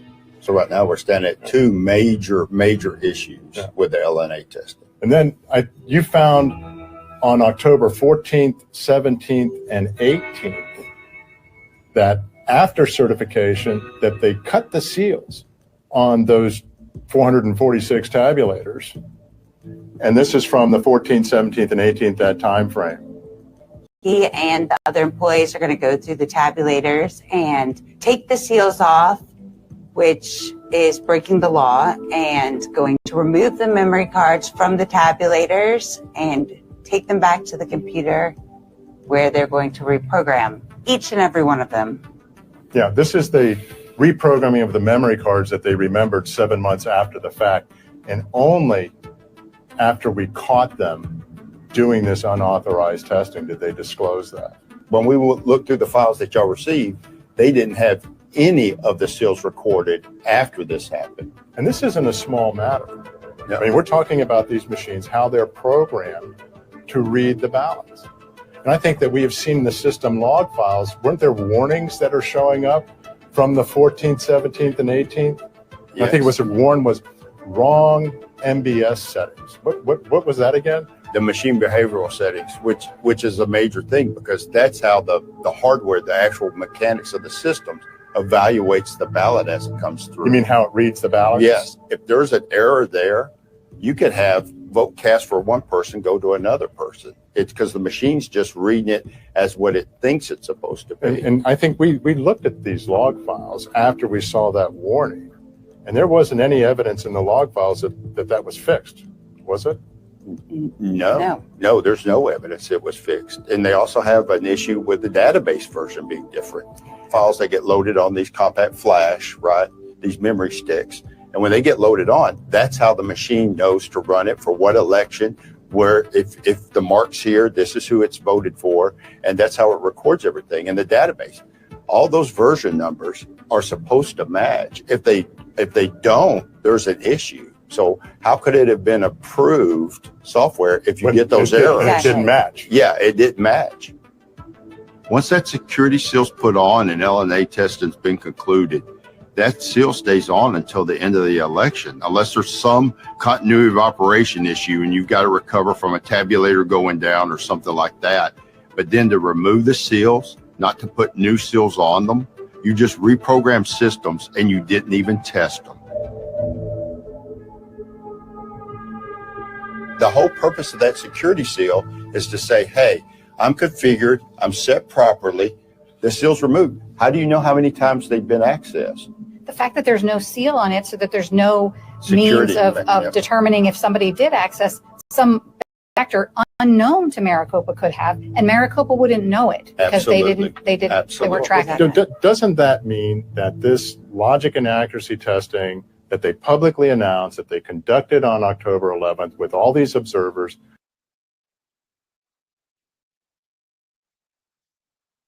Yeah, it means it's all null and void. The collusion hoax against President Trump remains the single greatest hoax and the greatest assault on our democracy in the history of this country. There's no comparison, there's no parallel to anything else. It was a coup. And I'm using that term literally. It was a coup to overthrow a democratically elected government, a coup carried out by the intelligence apparatus of this country, by the deep state, by Hillary Clinton and the Democrat Party. The new information that has been revealed by the Director of National Intelligence and by the FBI eliminates any scintilla of doubt about the intention, the premeditation, the planning and orchestration of this conspiracy. It meets all of the criminal elements of a seditious conspiracy against the United States. It meets the criminal elements of an insurrection. It meets the criminal elements of a conspiracy against the government and the criminal elements of a conspiracy to deprive citizens of their civil rights under color of law. One egregious felony after another. And because it is a conspiracy, as demonstrated by the forethought of realizing and documenting that they understood that this was fake from the beginning, meeting the mens rea standard in law. Because of that, because it is a conspiracy, every single individual actor is now part of that conspiracy. So that includes Brennan and Clapper and Comey and Hillary and Schiff and everybody else who knowingly and willfully perpetrated this plot, this coup, this conspiracy, this scheme against President Trump and the government of the United States. And now is the time and the hour and the moment for accountability so that we... Okay, folks, and remember, when all this comes out, Benghazi, I want you to remember weapons being funneled. I want you to remember that the consulate that Stevens was in was not authorized. I want you to remember that Stevens card. I want you to remember that all of the security around the facility was taken. I want you to remember that the men that came down the street said, "Don't shoot."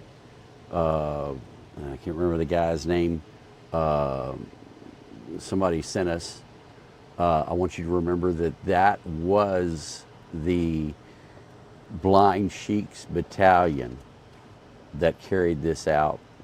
I want you to remember that it was before the election and Obama wanted to let the Blind Sheik go in exchange for Stevens. And I want you to remember all of these details because none of this has been released publicly anywhere, but I hope one day that all of that side of Benghazi is released and people are held accountable for Stevens' death as well as the heroes of the day. So there's a lot going on, folks, and Well, this lady knows all about it. There were just more manner and means of fraud than any law-abiding American citizen could possibly imagine. She just said the Sharpie will impact the vote. Boom.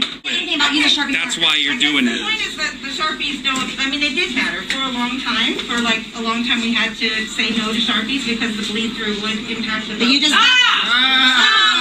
bleed-through would impact the vote. There it is. Simple as that. For the people in the back. Thank you for that information. And you just said that you just said that it doesn't say that, but it does. You know what, you should talk to our PIO. I did. I spoke to Erica too. So. Okay. You can't answer the question. I think I'd rather talk to your lawyers. That's who I'd rather talk to at this point. They trashed votes. They had this thing called an adjudication system where they could program the computer, even by their own manual, they explained this. They can program the computer to reject ballots for any number of reasons. We think that's what the whole Sharpie thing was that happened in Arizona and another state too, where if the vote was cast with a Sharpie, the machine would automatically kick the vote to an adjudication file, they called it, and then the people running the machines, the computers, could simply take that, a whole adjudication file that had hundreds of thousands of Trump votes in it, and drop it, trash it, or flip it to Biden. And that happened all across the board. So explain one more time. So the people that were in front of me, there were two people in front of me that used a Sharpie. Yes. That was given to them by the poll workers. Yes. It did not read their ballot. Okay.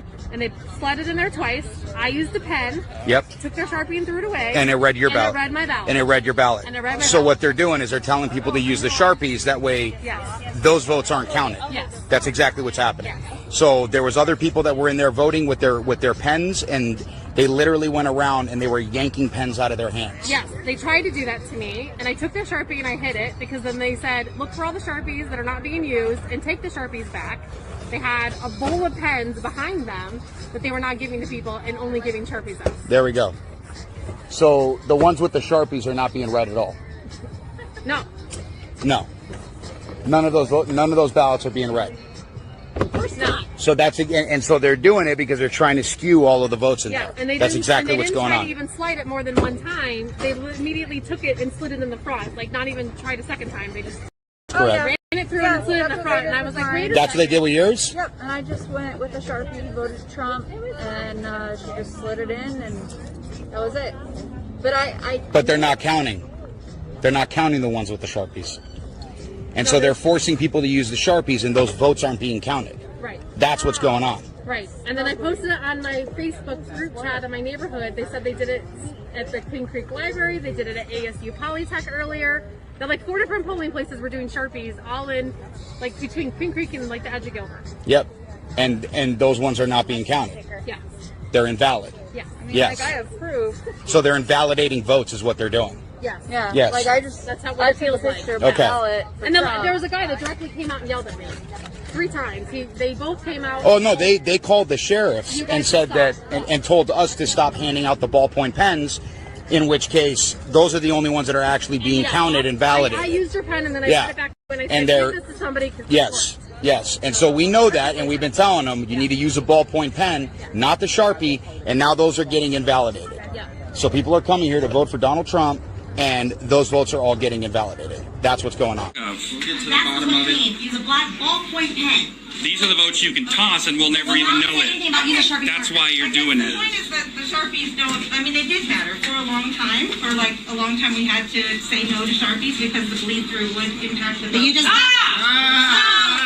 bleed-through would impact the vote. There it is. Simple as that. For the people in the back. Thank you for that information. And you just said that you just said that it doesn't say that, but it does. You know what, you should talk to our PIO. I did. I spoke to Erica too. So. You can't answer the question. I think I'd rather talk to your lawyers. That's who I'd rather talk to at this point. So you can't answer the questions you said you would answer? I didn't the names of the people. I didn't get an email address, ma'am. I need an email. Answer the questions you said you would answer, ma'am. Lawyers' names. Who do I gotta talk to, Ben? So there you have it. She just stop pushing that, babe. Babe, stop pushing that, please. They just said. She just said the Sharpie will impact the vote. Boom. Boom. And then Right she from got the county recorder. Right on live in front of thousands of people. The snake's mouth. There's other information of ballots being shipped from one state to another. In fact, there was a postal service driver, I think, who was sent from New York to Pennsylvania in the middle of the night with a truckload of ballots that was then used to, quote, backfill, end quote, the vote count.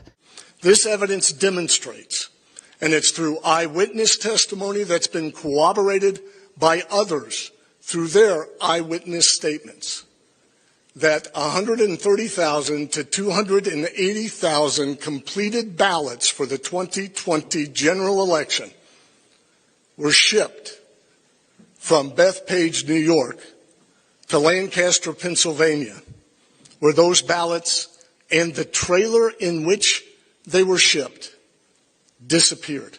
It's absolutely absurd. We have more evidence coming in today of a massive load of ballots, I think, from Arizona to Georgia. So they had these warehouses of counterfeit ballots in different parts of the country, apparently, and then shipped them in the middle of the night as needed to backfill in the states where President Trump's voters poured out in such great number that they broke the algorithm programmed in the computers for Dominion to create the fraud. That's why they had to stop counting in 5 states. And that's why it's absolutely absurd to say that there wasn't voter fraud here. We have counterfeit ballots. We have dead people voting by the thousands, if not hundreds of thousands. There were something someone called phantom voters. There were just more manner and means of fraud than any law-abiding American citizen could possibly imagine. It's stunning. It's absolutely stunning. And they were so in our face with it. And then to deny it is purely Machiavellian. Now, folks, how did they get us to all vote with mail-in ballots? And we have talked many times about the benefits of 70% rubbing alcohol vapor or 140 proof alcohol, as well as 4 ounces of Schweppes tonic water per day. But listen to this. I'll say, explain to your listeners that that people wonder, why did we need to suppress ivermectin and hydroxychloroquine? These are well-established drugs with well-established safety profiles that have billions of doses have been given.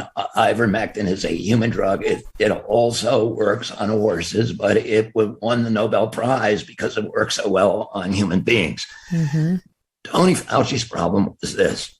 There's a little-known federal law that says you cannot give an emergency use authorization to a vaccine if there is any medication approved for any purpose that is shown effective against the target disease. There you go. Ding, ding, ding, ding, ding, ding, ding.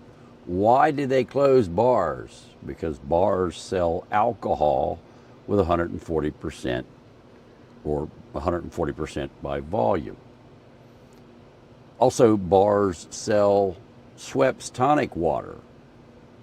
And if you mix the two together, well, it's kind of hard to be infected by said influenza or whatever you want to call it. China. So if Tony Fauci or anybody had admitted that hydroxychloroquine or ivermectin are effective against COVID, it would have been illegal for them to give the emergency use authorizations to the vaccines, and they could never have gotten them approved. And it would have been, a 200 billion enterprise that would have collapsed. That is fascinating. I mean, I have been covering this very closely now for all of the 2 years. That's the first I've heard that. In your book. So he would not have gotten emergency use authorization for the vaccine if the medical community had been saying ivermectin works. It is an effective treatment for COVID. Well, the medical community, a lot of it was saying that. I mean, there's 17,000 doctors who've signed a petition, and there are there are so many peer-reviewed publications now that consistently say that, but he had to aggressively crusade against it to kind of drown out those reports by saying it's a horse medication, it's, people are taking it and it's dangerous and it's overdosing people. And, well, why did he keep saying it? Why did he keep saying it after he got his authorization? Well, even if you have the emergency use authorization, the law appears to say you can't have it anymore if there's a functioning medication. So, that may be why. Again, I try not to look in his head, but I do. There's a very, very strong incentive for him to kill ivermectin and hydroxychloroquine. And, there are many doctors, including Harvey Reich of Yale, who's one of the leading biostatisticians, epidemiologists in the world. Peter McCulloch, who is the most published doctor in the history of the world in his specialty. Pierre Corey, these doctors who've treated tens of thousands of COVID patients successfully, they consistently say, and the science supports this, that 500,000 Americans did not need to die.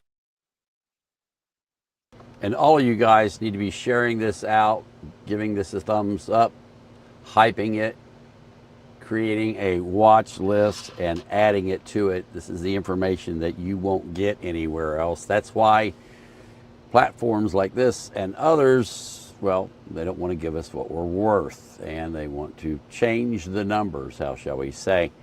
Now, I wanted to show you guys this because, well, I'm all about technology, and I think you guys, well, you'll like this. This is a new way of masking a drone, and believe me, this drone can have a camera that can see 360 even while it's in flight, although it's almost impossible to see.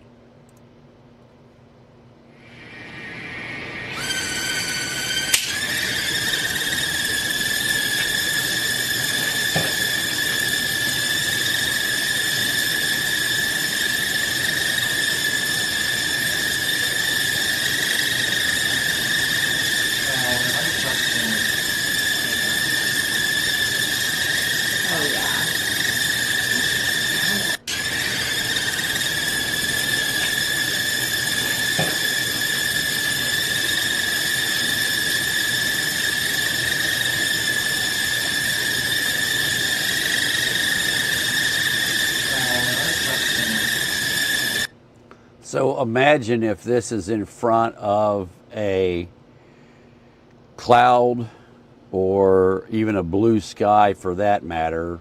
If this is a couple 100 meters up, if they change the props and the drive motors so that it doesn't make so much noise, this is going to be pretty much invisible. Wanted to bring this to you so you guys were made aware.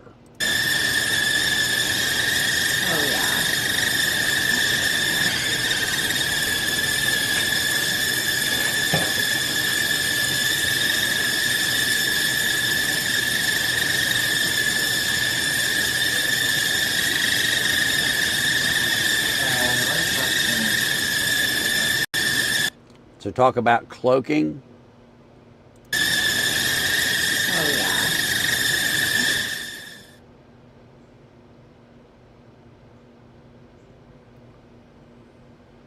Now, there's been a lot of theft in the United States, not only of technology, but voter rolls. From hundreds of LA County poll workers and then storing it on servers in China. Fox's Lucas Tomlinson is standing by with all the details. Lucas. That's right, Laura. The founder and CEO of that Michigan software company was arrested on suspicion of stealing data on Los Angeles County poll workers.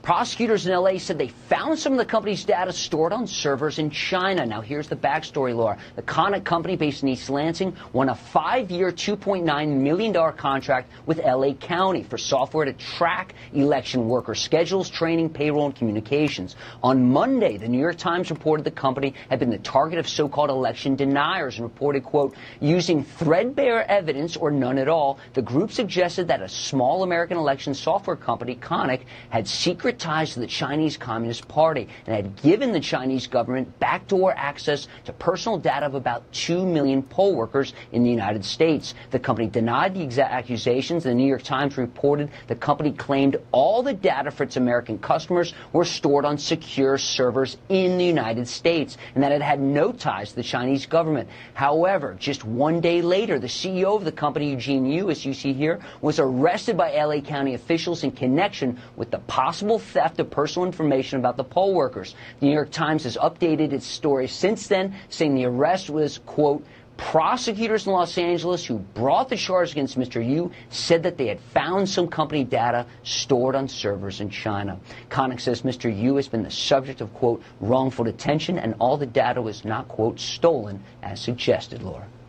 It'd be nice to see Congress do something about it. What do you recommend gets done? I mean, I think that the SAVE Act is a good starting point. Where do you stand on that, Senator? Do we have any hope of getting that passed? No, we can't get that passed because you even have some Republicans that won't vote for it. We have to get this done. We will not win any more elections in terms of majorities if we don't pass the SAVE Act, because they bring in all these illegals and they're going to try to get as many of them to vote as they can. Then they have all these voting machines that are all crooked, out of Venezuela, by the way. They have a system that they can win elections. We probably have a dozen or so people up here in the House and the Senate that were elected illegally. They shouldn't be here because things were crooked in the elections. Just look at Nevada and Arizona and all these places that it's been proven, but nobody does anything about it. But I'll go back to the money that is being stolen. If you go back to the first 6 months I was here back in 2000, the Democrats had the majority, House, Senate, and the White House, and they did this first, CARES Act. We need money for COVID, $2 trillion. Well, what'd they do with that money?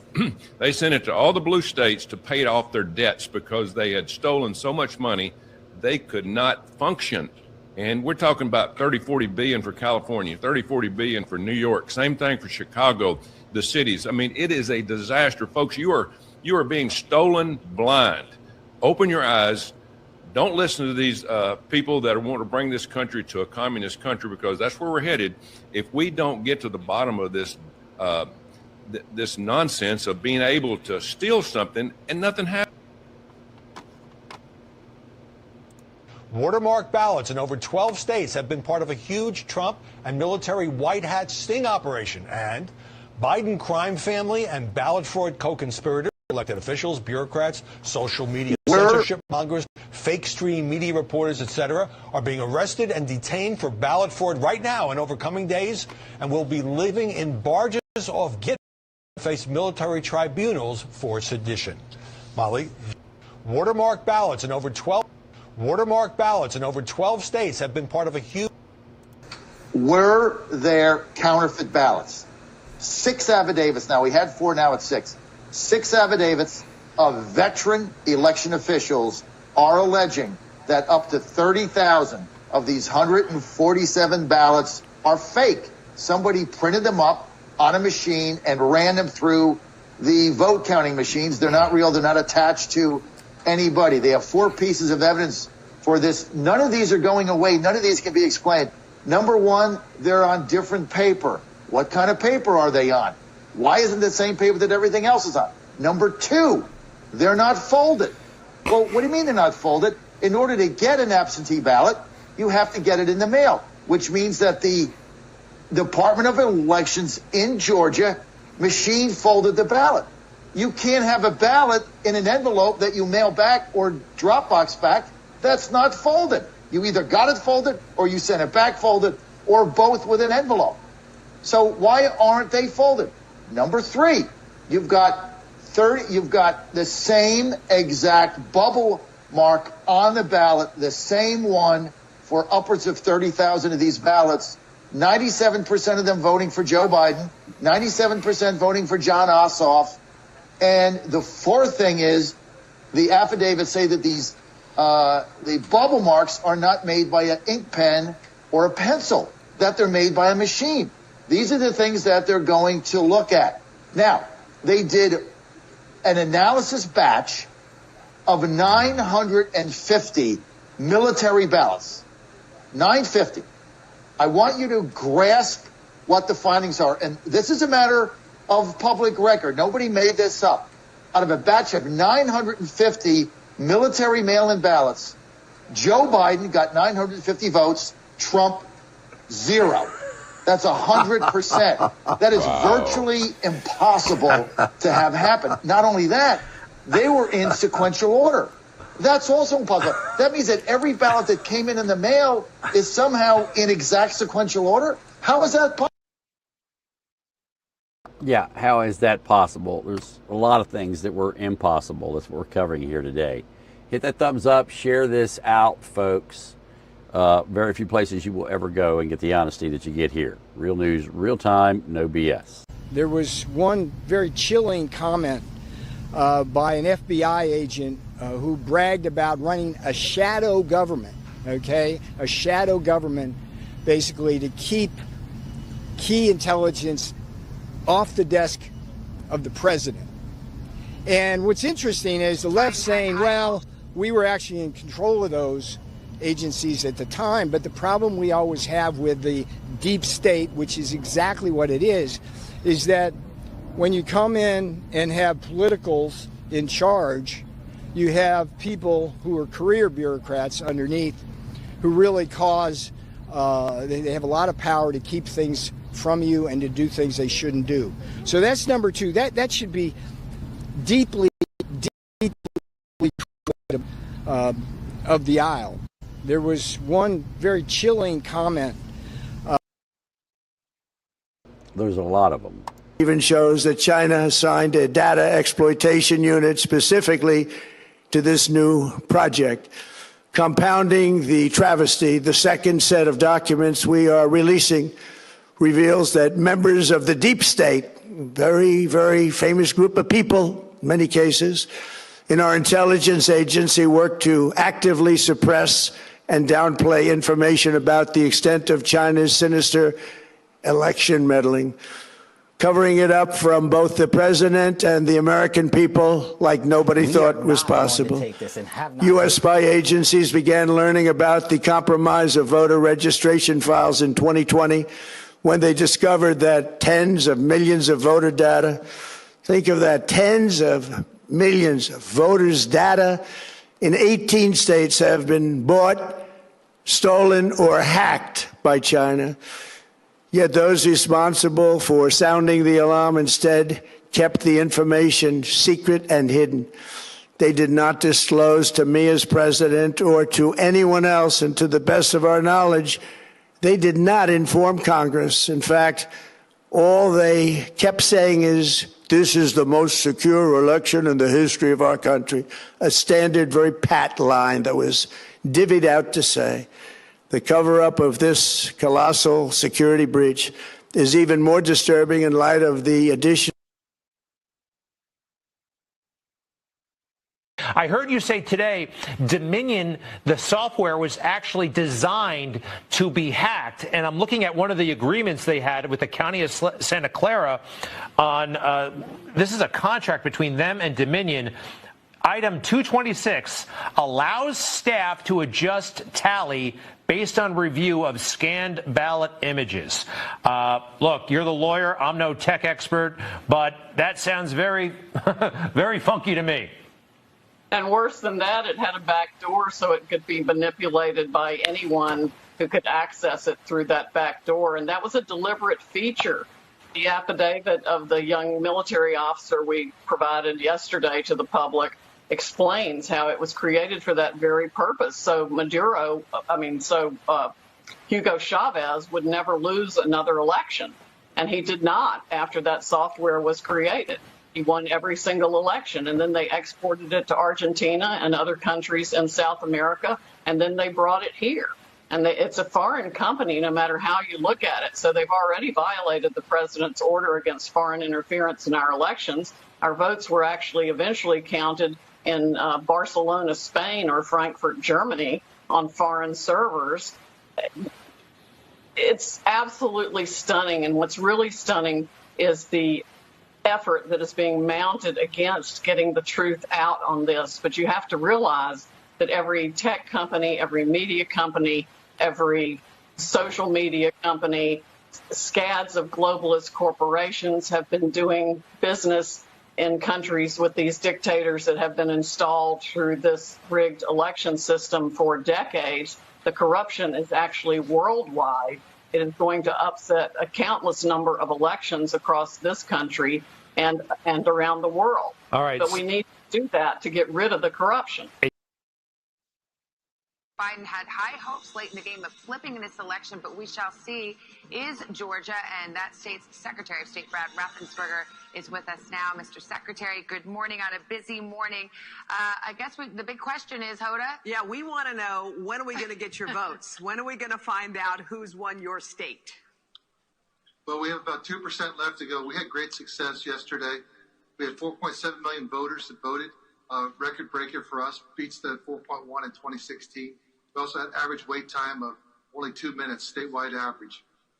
We have about 2% left to go, and you can see where we are right now with the results that have been reported. I don't think it'll change any of the outcomes, but that's what really people that make those predictions do. What we'll do is get... Well, that was interesting, though. We were just getting to the good part there because the Secretary of State said they got 2% left to count, Chuck.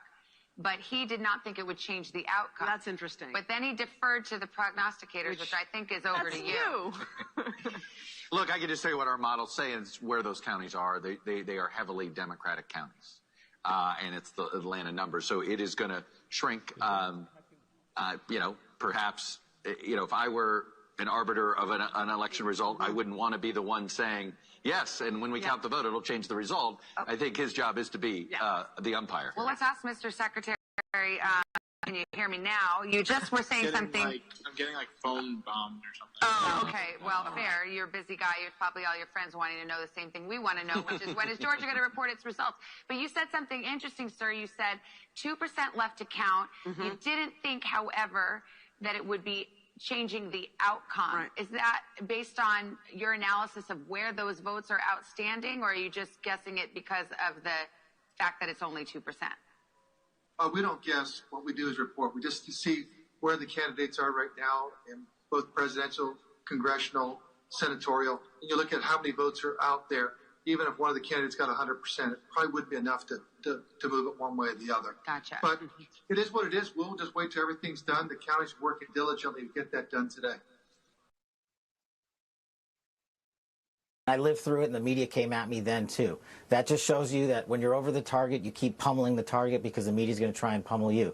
We are not going to take this and have not taken this laying down. We did already indict former Director Comey, and that's going through the judicial process. But we also, at this FBI, even though we uncovered what we uncovered back in the House Intel days, I had to come in here and find rooms that they hid from the world, to come in here and find access on our computer systems in restricted and prohibited case files that they purposely put in places for no one to see and find.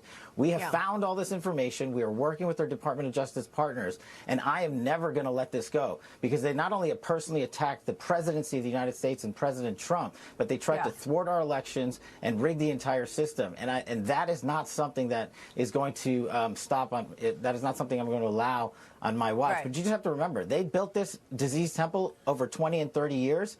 We've got all the evidence. I can announce on your show that we've got all the information we need. We're working with our prosecutors at the Department of Justice and their Attorney General Todd Blanche, and we are going to be making arrests. And it's coming, and I promise you, it's coming soon. Well, Cash, hold on, because when you started this interview, you said, Maria, you and I have been working together for a long time, and this is exactly what you were referring to. You were on my show repeatedly talking about the Russia collusion story, and our audience wants to know why there's never any accountability. But specifically, the question that I asked you was about election integrity and whether or not you have any information to verify what President Trump says all the time, which is the election was rigged. This is really fascinating. Again, all of the counties that we're looking at here, Democratic stronghold, Phil mentioned this, all around the Atlanta area. Here's where it gets really bizarre. Fulton County, most populous county, it is Atlanta. They just stopped counting at 10:30 p.m. they stopped counting their absentee ballots. They said they'd pick it up in the morning. Nevada, meanwhile, has stopped counting votes until 9 a.m. on Thursday. A water pipe has broken in State Farm Arena. State Farm Arena is where they were counting the absentee ballots of Georgia's most populous county, and now the tabulation has stopped. It's Allegheny, which is Pittsburgh, Beaver, part of our county to county, Butler and Westmoreland. They've all stopped counting for the night.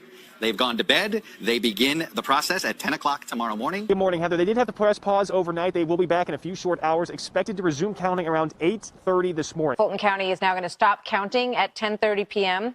and will resume their count at tomorrow morning. They basically stopped counting tonight. They're going to start counting again in a few hours. It's already tomorrow morning, right? The election workers stopped counting those mail-in ballots at 10 o'clock. They will be back again tomorrow at 10 a.m. Ballots were counted for Democrats that were meant for Republicans, causing a 6,000 vote swing against our candidates. The county clerk came forward and said tabulating software glitched and caused a miscalculation of the votes. Since then, we have now discovered that 47 counties use this same software in the same capacity. Being awarded to Biden and Jorgensen's totals being awarded to Trump. Votes, while Biden had 1,252,537 votes. The time was approximately 11:08 Eastern Standard Time. The next interval report shows Trump's votes decreasing to 1,670,631, and Biden's votes increasing to 1,272,495. The time is approximately 11:09 p.m. Live on CNN, exactly 19,958 votes were switched from Trump to Biden. This means Trump lost 39,916 votes. 138,000 was it, Tim? Yeah, 138. 138,000. You see the same. And see, look, this makes no sense. This is not even statistically possible where you have linear movement along voting like this, so you have a skyrocket. It should have been moving now the along. argument is these are votes that came in, and they all came in at once. But the thing that's the irony of it, every last one of them broke for Biden? There was not a Trump vote in there. They all vote, and you do not have a place in any state. Maybe Dixville's Notch, where there were 5 voters at the first thing, and they all 5 voted for Biden. Maybe there, but not when you have something of 138,000. You don't all break that way, and it still shouldn't be linear because you have so many counters that are counting across the way that they're all tallying and reporting, and you don't bunch them in and report one thing. So that doesn't look right for the process. It certainly does not look right for the fact that there is no place of 138,000 where you don't have both candidates represented. I mean, even the bluest city, you're still going to have somebody voting for the other party.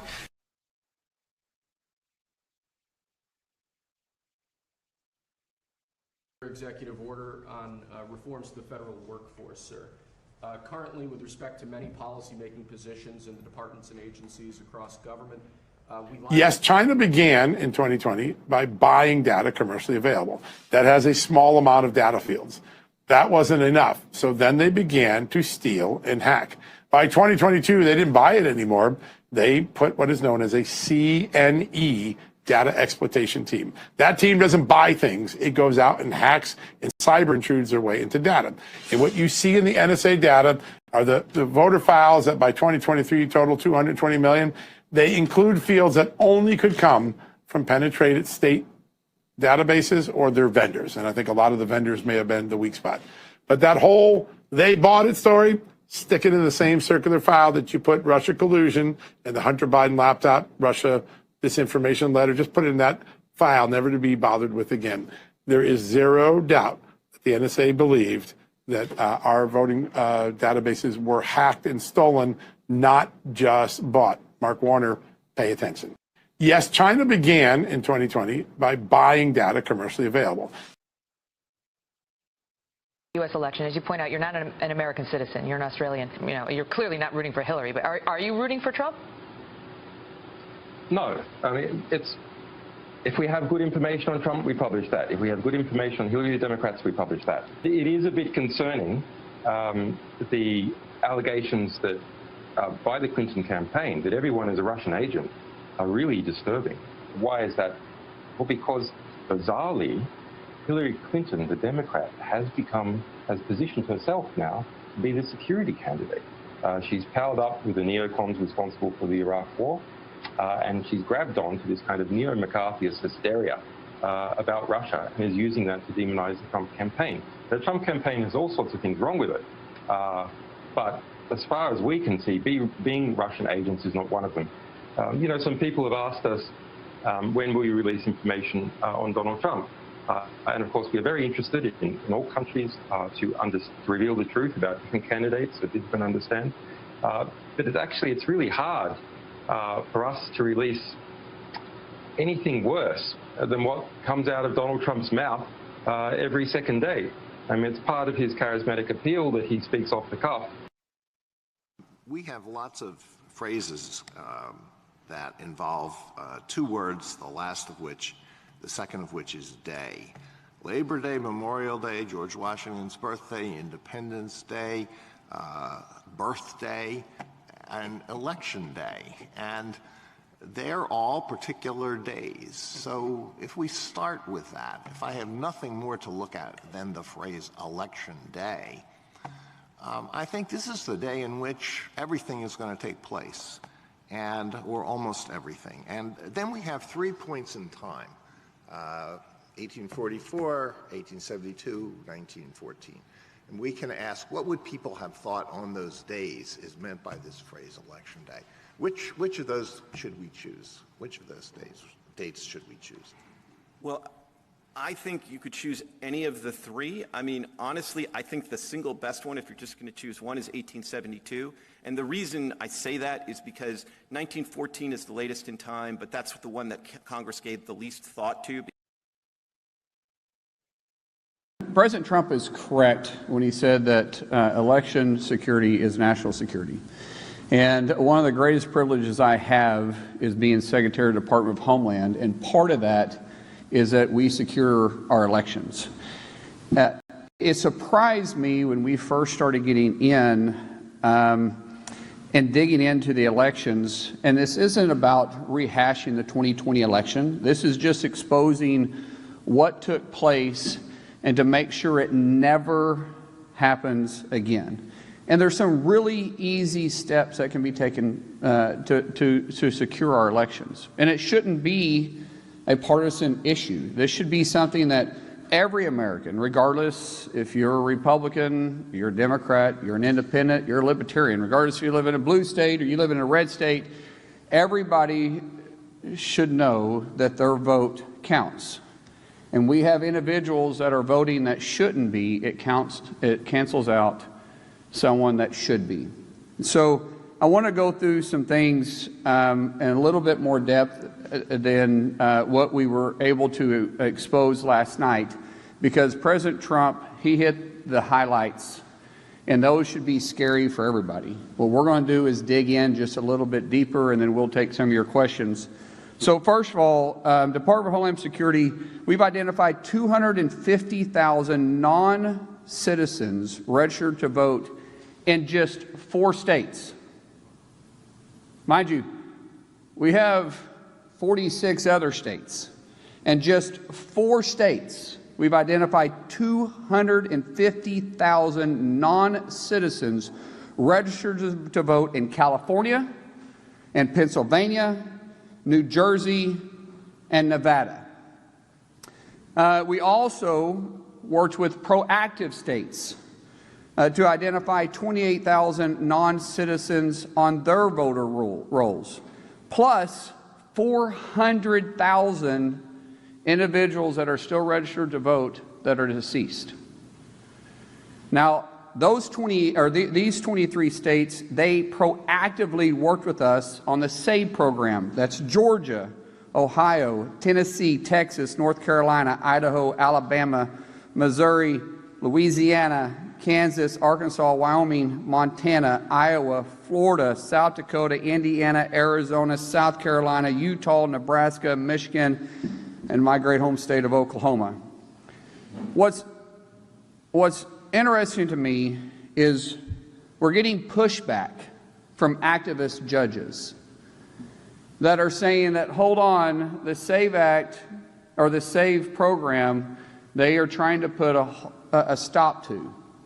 Currently, because of the SAVE program, we have a pending appeal because activist judges are saying what? They don't want to secure our elections? Once again, how is this a partisan issue? This shouldn't be a partisan issue. This should be that any judge and any God-fearing individual that loves this country should want to make sure that our elections are secure. And we have created inside DHS the SAVE program that allows states to proactively look at their roles. And so when you have 278,000 individuals that are non-citizens registered to vote, plus 400,000 that have already been identified just in 23 states, what can we find? We have all 50 participating with us. We know, talking about our machines, we know for sure that our foreign adversaries, not our allies, foreign adversaries have parts that are vital pieces in our voting machines. We know that they can access what they consider the key to the back of these machines. We know that they can change voter registration and your vote. We know it's possible. There's not a question. It's not even for debate. One thing that I love about numbers and I love about facts is they don't lie. This isn't something that I'm trying to tell you to spin a narrative. This is what is going on. And what we are saying is that every state should partner with us to work to secure this. Once we identify the problem, everybody should be informed. Working with Secretary Lutnick, we are going to make our security enhancements mandatory, meaning that if these states want a grant and they want to be reimbursed to work or to run federal elections, they're going to have to implement security issues. Just security issues. We're not trying to get into anything else, but we're saying that the machines have to be secured and that your voter registration list needs to be scrubbed. We need to make sure that individuals that are legally able to vote are voting. We know that Iran hacked our state voter files and attempted to compromise, is the best word I can use, our systems where military members used to vote. So we're working with Secretary Hegseth and the DOW to safeguard those systems and protect our military voters. What's frustrating again in this is that the Biden administration knew this. And our intel community knew this. And not only did they withhold it from President Trump in his first term, but they withheld it, it looks like, President Biden in his term. They withheld this information from the public. They withheld it from Congress. That should never happen again, and because of President Trump's leadership, we're not allowing that to happen. We're telling the American people not to scare them, but to ensure them that we are watching it. We're taking it serious. We will secure our elections. Underneath President Trump's directive, he has gave Department of Homeland Security and myself the tools and the resources we need to secure the elections. But we have to have the states partner with us. If they choose not to, then the voters should hold them accountable. When I was sworn in just over 100 days ago by President Trump, and I can tell you honestly, I haven't quit smiling. I think this is the greatest job that I could possibly have. I said at that time that I'm going to fight for your yard and your backyard like I do mine, regardless if it's a blue state or it's a red state. Department of Homeland Security isn't just keeping you safe on your streets, but we're keeping our voters safe and our elections safe. But we can only do that if we have full participation. Right now, as I said, we only have 23 states participating with us. Out of just 4 blue states, to repeat that number, we found 250,000 non-citizens registered to vote. So for us, we're going to take proactive and reactive measures. At President Trump's direction, our cybersecurity team and CISA will release an updated election infrastructure plan, and it'll be public within 30 days, meaning that will give the states the resources they need to help from the cyber side. From us, if they participate in the SAVE program, we'll provide the resources and training to support state election integrity. We're not trying to change the outcome. We're trying to make sure that American people can trust our voting system. Real ID does not prove citizenship and does not give you the right to vote. You must be a U.S. citizen and you must be eligible to vote. Before and after the election, we will scrub all election records looking for illegal aliens and those who are ineligible to vote, including those that somehow voted, yet they were deceased. If you're illegal and attempted to vote, or you tried to vote illegally for someone else, we will find you and we will charge you. Illegal voter registration and illegal voting both carry penalties up to 5 years in prison and up to $250,000 in fines. We will pursue maximum pressure on this. To let you know, we will be proactively looking at early voting, and then after post-election, we will continue to scrub all those that did vote. Those states that don't participate with us, they have public records of those that voted, which is where we found the 250,000 from the 4 states that don't participate with us. We will go through those records one by one, and we will pursue everybody. We will make sure that people know they can trust our elections.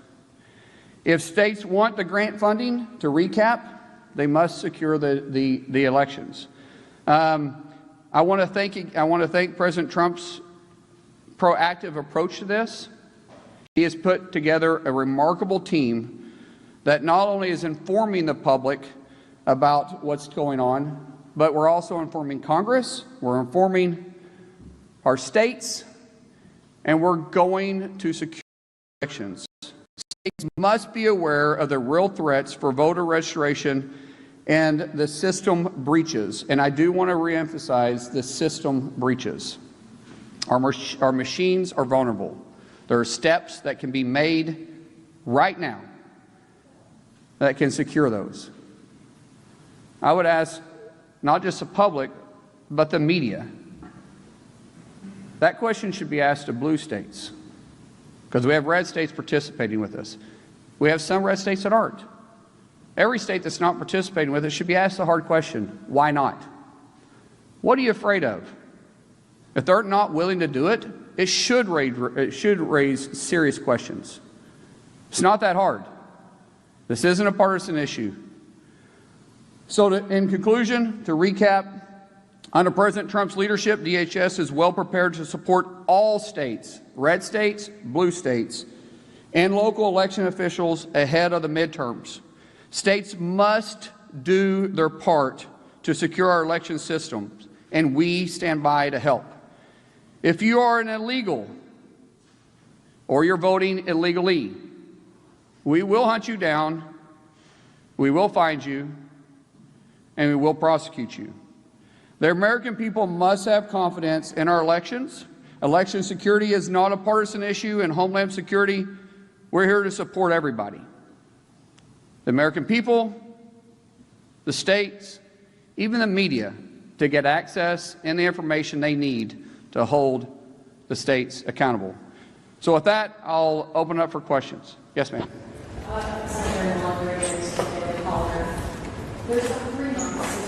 I think I like the Daily Caller better than the Daily Mail. I really don't like the Daily Mail. I'll take it. We're on competition with each other. There's not 3 months until the midterm elections. sure people are watching President Trump's speech last night, they're watching their remarks today, and they're feeling uneasy about casting their vote in the midterm elections. Can we ensure that the midterm elections will be secure? First of all, great question. Thank you. When we start talking about can we ensure that the midterm elections are going to be secure, yes, we absolutely can build confidence in the American people. But the states have to do their part. I will tell you, if the states that choose not to participate with the SAVE program and they choose not to participate in securing the elections, we will make sure that we make those states a priority to look at who voted in their states and hold then the election officials accountable. If the election officials, once we gave them the information they need to secure their elections, and they chose not to, then those individuals can also be held accountable by fines, by penalties, and even, depending on how far it goes, prison time. Let me get a follow-up question, and I'll get to you guys. Hold on one second. Yes. Secretary, the President has mentioned that there were intelligence officials who covered this up and kept it from him and President Biden. Do you have an estimate of how many intelligence officials were involved in this? There's no question the intelligence community from the FBI, CIA, and even other places within DHS, not underneath President Trump's leadership, but that was underneath the Biden administration, kept it from President Trump and the American people in Congress.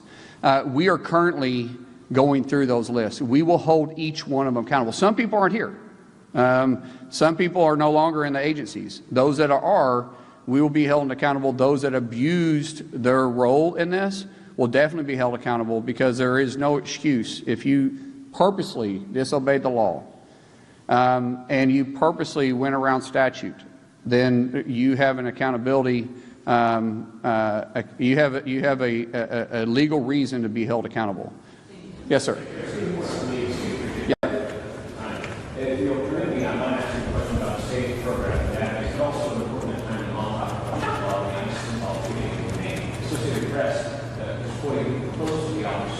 Who say that the experience and health issues his whole life, health is very violent, and everything is bad.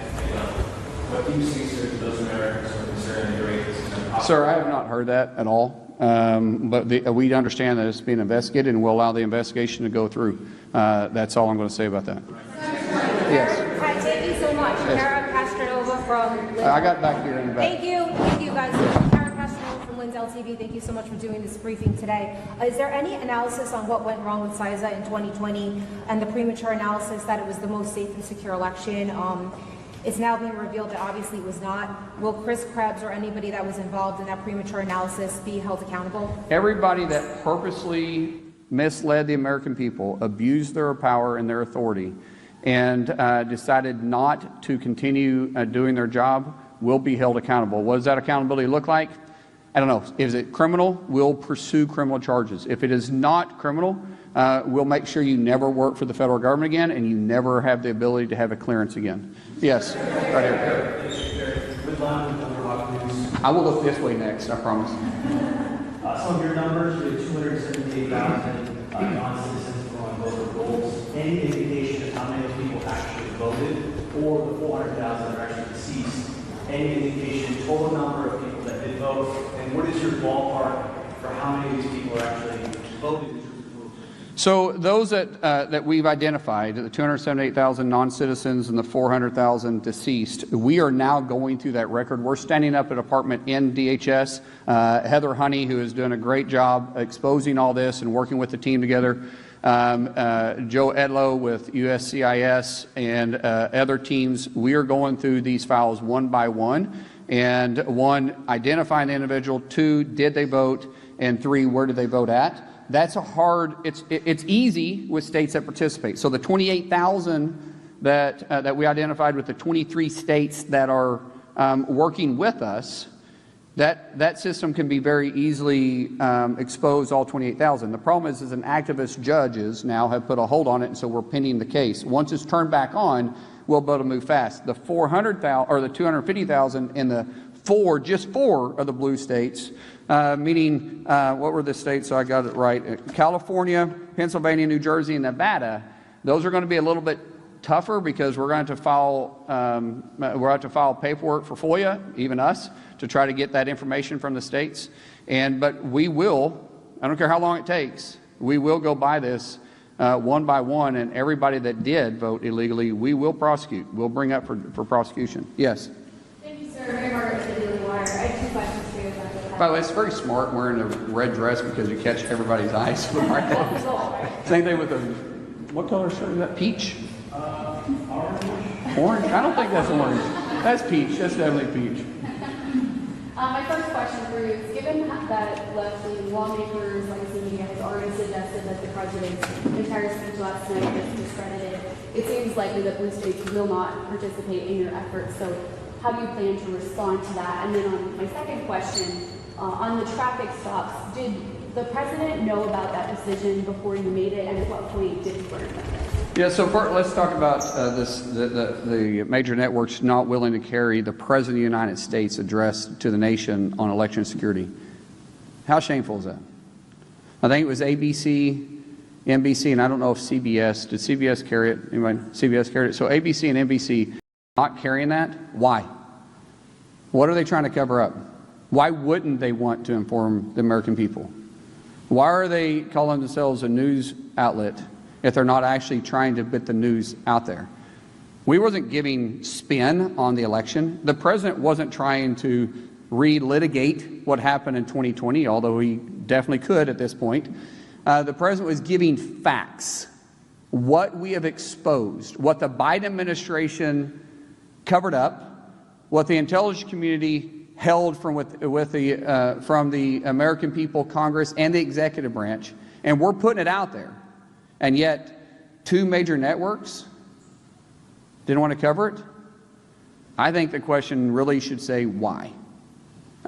Because they sure covered the other part of it when they were saying that it was the most secure election ever. What facts did they have? Because they didn't have facts. They were taking someone's word for it. President Trump gave facts. Today we're giving facts. When you start talking about the president and I are very close. I was texting with him this morning. He and I are there's no daylight between us and the enforcement. And in fact, we have ramped up our enforcement and our arresting illegals. Just to give you some numbers on this so everybody knows, and I want to get them correct, so I brought them with me. Last year total in 2025, we deported, now these are not including self-deportations. These are just ones that we had to go through, that we had to arrest, we had to go through the system, and we had to deport, and they tried to stay inside the country and they had no legal status to do it. 442,637 total deported last year in 25. To date, well, these are yesterday's numbers. We have 403,294 that we've done in 2026. Our arrests are up. We're hitting single-day records every single day. But what we've done is I've turned down the temperature of the stove to try to get it correct without boiling over. We're trying to perfect our ability to work with local law enforcement, state law enforcement, and get illegals and criminals off our streets. 70% of the arrests we do daily are felons or have pending felony charges. 70%. We should all be able to work together with that. Total removals is 3 million. Total removals, 3 million. 1.4 total aliens have been, since we've been put in place, have either volunteered to be deported, yet we paid for them, or we forced them. But as I said, total removals have said, hey, we're leaving the country and did it on themselves was over 3 million. Yes. I want to ask about foreign interference. I'm sorry, who did you say you were? CBS News. Well, thank you for covering it last night. Absolutely. I want to ask about foreign interference in our elections, but just first, since you mentioned turning down the temperature, what assurances can you give Americans that ICE officers will face consequences if they violate DHS's use of force policy?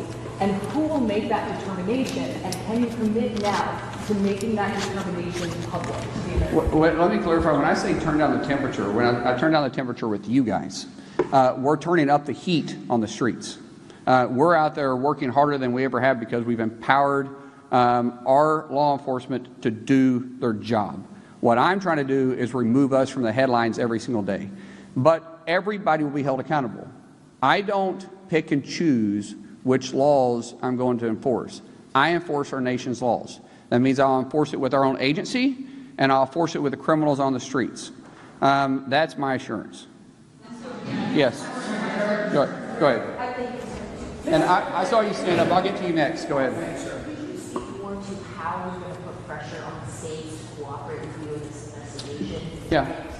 In previous instances where you've had ICE already inquire about the registration, those have also happened in red cities like Texas or North Carolina, where you had HSI or Oklahoma making those requests. Could you talk about the scope of this investigation? It seems like it's more than actually police force. So when we start talking about enforcing, first of all, the states to work with us and then the scope moving forward, I obviously can't force the states, but the states always look to us for reimbursement when it comes to to helping with the elections. It's expensive to put on an election. I mean, think about every precinct in every county and then statewide.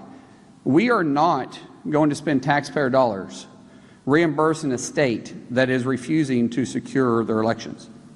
And we're not saying do it alone. We're saying we're going to help you. We're going to give you the tools to need it. We're going to give you the training to need it. We're going to give you the funding to do it. We're going to expose the vulnerabilities, and all you have to do is use that information and the finances and the training we're going to give you to secure it. If you do it, we'll reimburse you. If you don't, we won't. Last question. I'm getting the guy right there in the back. Thank you, Mr. Secretary. Neil W. McCabe, Real America's Voice. What are your former Republican Senate colleagues telling you? Are they in a mood to oust Majority Leader John Thune if he refuses to pass the Save America Act or can't figure out how to pass the Save America Act? I haven't heard that at all from the Senate saying they're willing to vote John out. John is a good friend of mine. He's a good friend of most people in there. Now, there's a difference of opinion. I think the SAVE Act should be passed tomorrow. I think it should have already been passed. There's no excuse for it not being passed. However, he has a vote problem. There's a number. Leader Thune supports the SAVE Act. He voted for the SAVE Act when it came up during the vote-a-rama. Except everybody controls their own card. And even, I think the last time the vote came up, there was 49 that voted. Even if we did away with the filibuster, it still requires 51. So I know Leader Thune is working hard on that, but he's got a very, very difficult task ahead. Yes.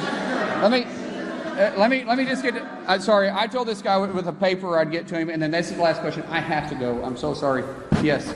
I'm just wondering if the officers involved in the Houston shooting as well as the Maine shooting, are they still on administrative leave? Is that how long? Why any investigation that is going through, I don't care which law enforcement, I don't care if you're local PD, if you're county, if you're state, or if you're federal. When there's a shooting involved, standard practice is that individual goes on administrative leave while the investigation is going through, and we do it the same way. So thank you guys so much. Appreciate it.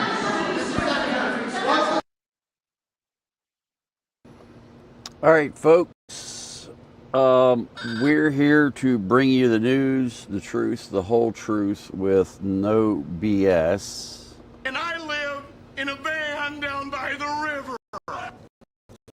And I'm going to continue to do so for quite some time, because I've got a lot of stuff that I want to share with you guys and show you guys, in spite of yet I think it's now the 4th bullet hole in my house. So anyway, folks, thanks for joining us. If you like the content, please consider subscribing. We are 100% viewer supported, which means you guys make this happen. So if you like this and want more of it, we go after the truth like nobody else. Please consider donating to one of the links in the chat, becoming a member. If you have not joined the KLW World News Network, that would be a great thing for you to do. Go to klwworldnews.com and get signed up on our private, 100% secure app. We have over 100 channels of news, text, talk, chat, and information that you can't get anywhere else.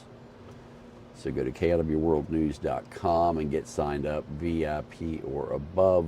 You will be glad you did. So unbelievable. The average viewer here today was here for 19 minutes and 52 seconds. Normally on YouTube, people are there for 4 minutes.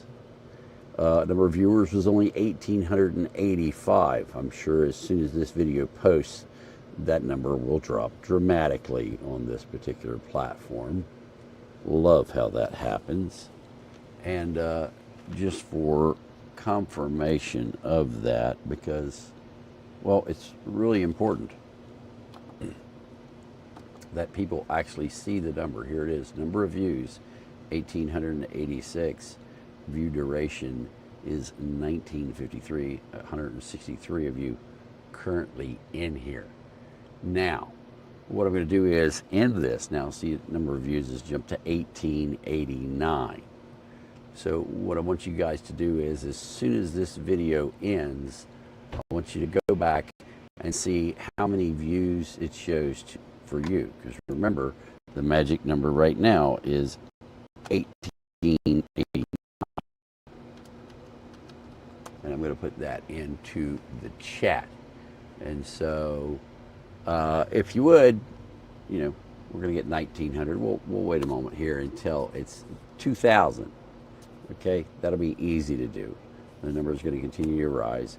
So we'll wait until we get 2,000 in here. And once we do that, I want to end the video, and then I want each and every single one of you to come back to the video and say, it was 2,000, now it's only. So, you know, remember that, because what's going to happen is for some strange reason, the number of views that we see now, that's not what I believe it's going to be when the video posts.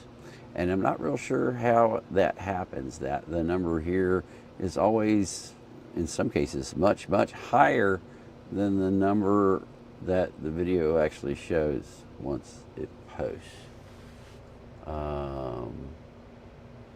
So yeah, appreciate you guys being here the long, long time. So yeah, only 155. Yeah, interesting how that happens, but we're going to show you guys. Maybe I'll just go to 1,900. I don't know. We'll see how big of a jump we get here on the next one coming through. Now, again, I do want to talk about Benghazi. Hopefully all of that will come out someday.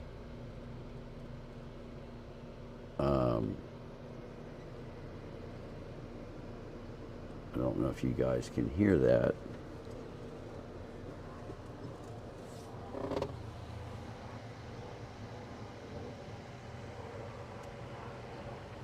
Nice Eurocopter. Okay. I had 2 white tops go right over me the other day. I found that rather interesting, considering how far I am from Washington, D.C., to have 2 U.S. Air Force white tops, Hustles, stroking it up the river. And, you know, as a custom, when they're flying in formation, only one will have their transponder on. And, well, guess what? That's exactly what they did. So, let's see here. Well, we're over 1,900. We'll call it there. We're going to be back with more stuff about what's going on. I've got some more major cities that I need to visit and some more people that I need to talk to. And we're going to, you know, bring all that to you as we get there. We've got more upgrades in the Intimidator. Again, thanks for everybody who has contributed to that. We greatly appreciate it. You guys are the ones making all of this happen. Thank you much, Fred and Sue. Greatly appreciate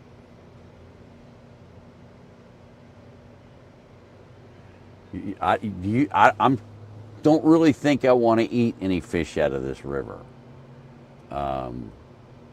Just in the period of time I've been here, I've seen, well, yeah, I think I would start rather eating bark. Let's see. Yeah, so thank you much, friend Sue. Greatly appreciate it.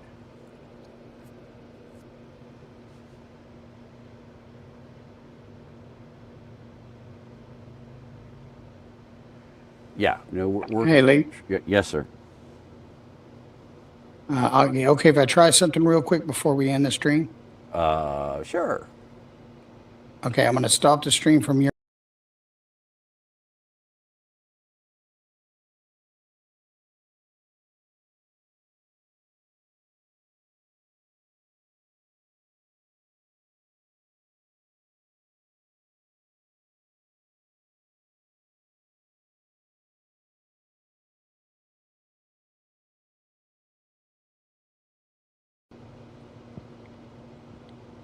All right, do you want to test this for some period of time? Just a few moments, it'll be fine. Well, we can go longer than that if you want. Yeah, just a few minutes would be great. We can. And for those of you who think that I'm BSing when I say, And I live in a van down by the river. and we need to remove the word "and" off the front of that and just have it And I live in. to be "I live." You said well, I can't remove the "and." That's part of the skit. And I live. You can cut the audio track. Yeah, I live. I can bleep it. And I live. And I live. And I live. Just take out the "and." And I live in a van down by the river.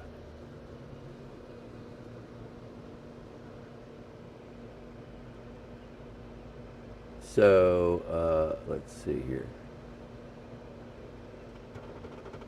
Oh yeah, it's unbelievable. I'm living on a private island. What else could you ask for?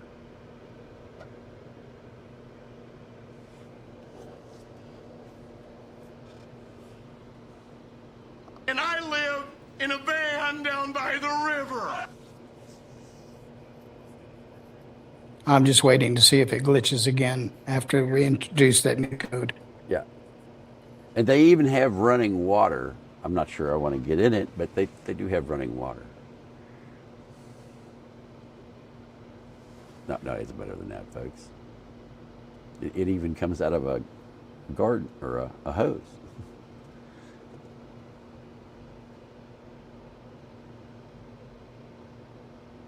A good cover screen.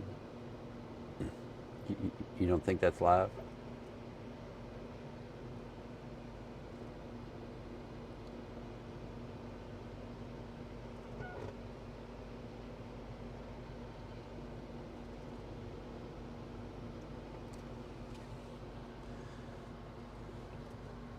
Where is said controller? Dun, da, da, da.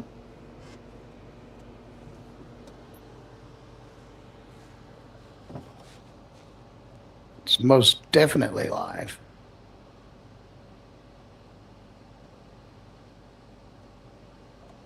Give him a piano tour. No. Oh, understood.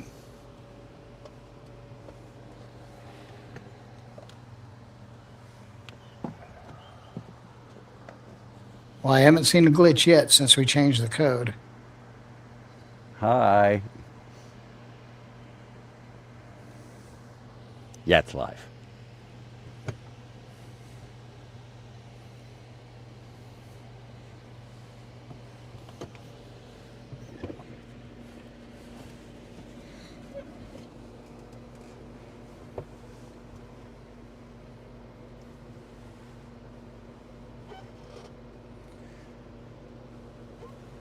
Okay, let's see here.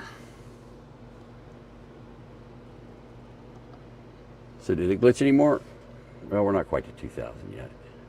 I haven't seen one since we changed it. Okay. Works for me. There was an improper syntax in the code.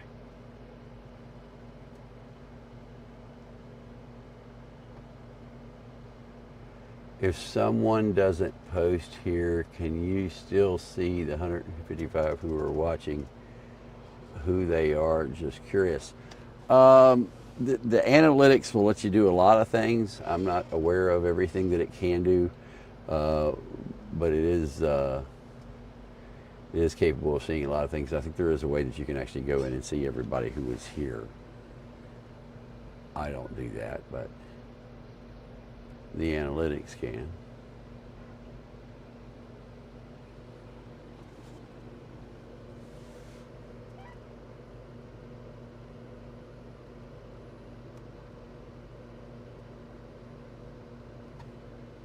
All right, so is it smoother? It seems to be. I haven't seen a dropout. I doubled the buffer size on the receiving end, and it seems to have got rid of that glitch completely.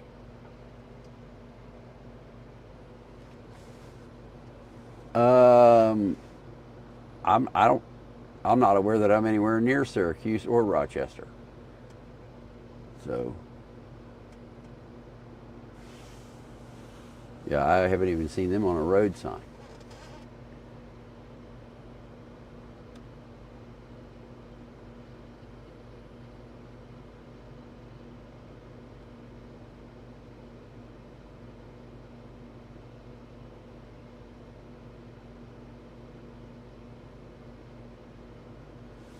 All right, so we haven't seen anything glitch.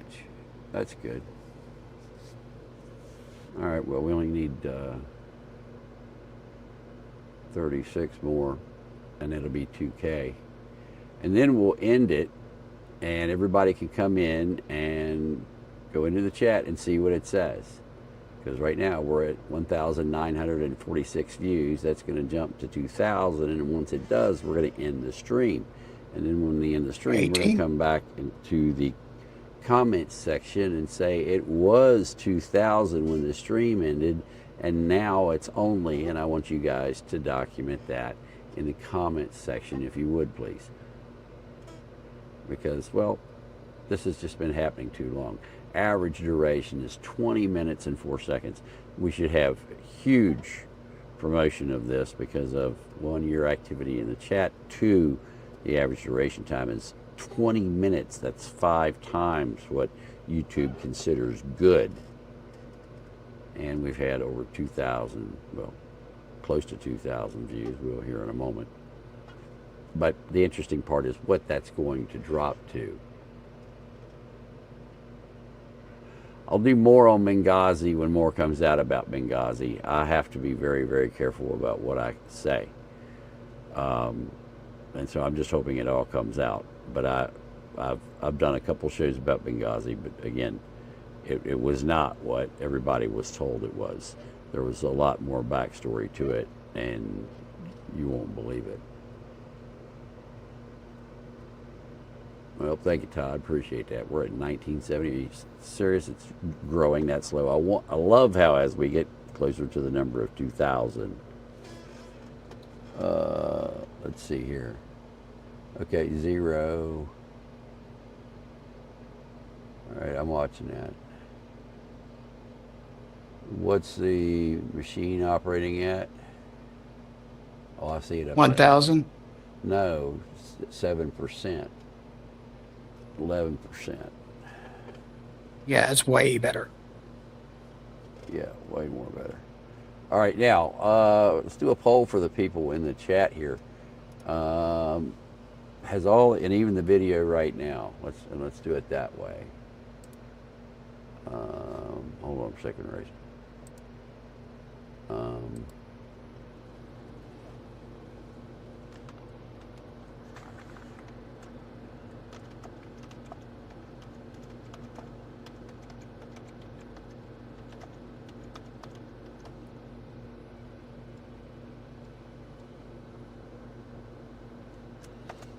All right, I want to know if like people want a 4K big TV or whatever, whatever you're watching it on.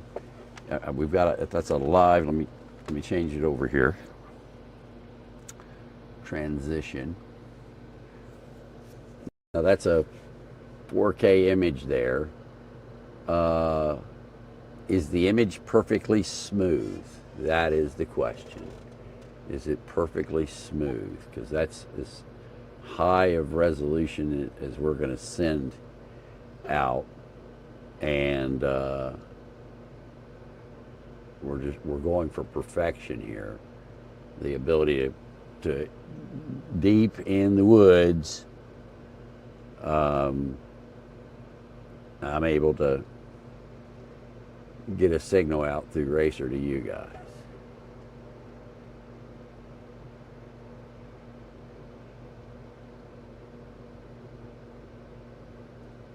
Well, 91% say it's perfectly smooth, old soul. You may want to check your connection.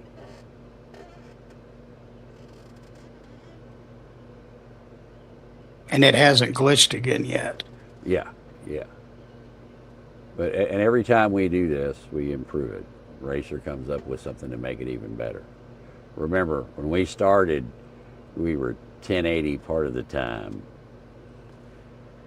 And now we're 4K all the time. And nobody else is 4K on a mobile platform. So if it glitches every once in a while, that's nobody. acceptable. Nobody is streaming 4K on a mobile platform consistently. KLW World News is the only news organization in the world that does that. Could focus a little more. You got a little sun glare on the camera. That's what's making it. There might be some watermarks on it too, considering we were driving around in it in the rain. But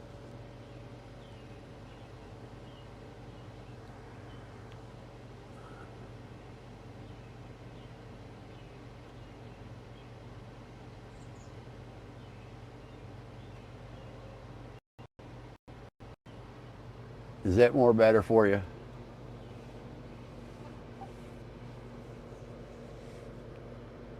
There was a little bit of a glitch when it moved quickly, but that could have just been from the camera delay to the system.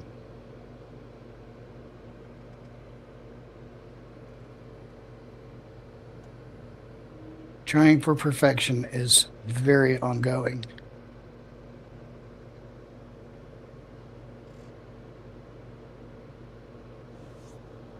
And I live in a van down by the river.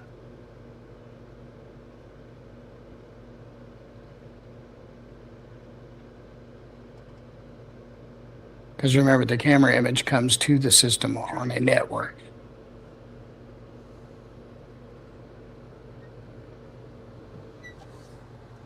Let's see if it glitches again.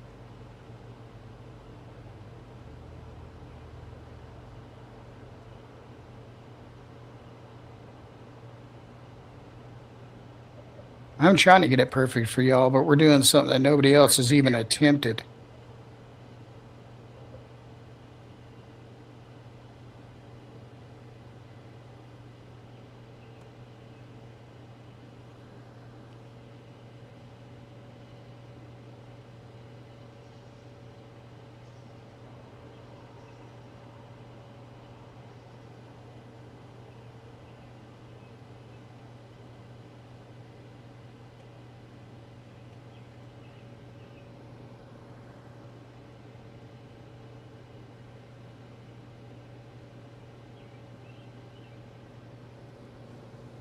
There's Nessie.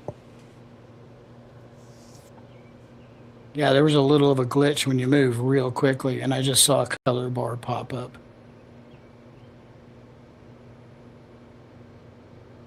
Okay, in that position, it seems to be glitching more. That's weird. The beatings will continue until morale improves.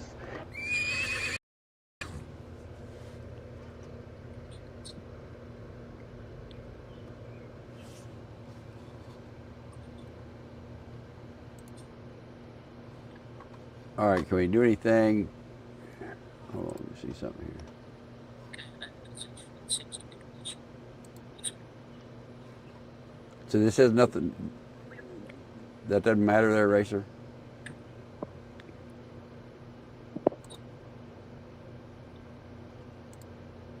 Let me see.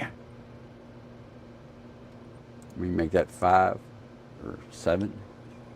Yeah, no. Well, I mean, you could go up to 2. Thought I could do more than that. Well, no, I'm saying, yeah, just go up to 2,000. Because remember, we're going for the smallest packets coming from the I news understand van. that, but I look also for clarity.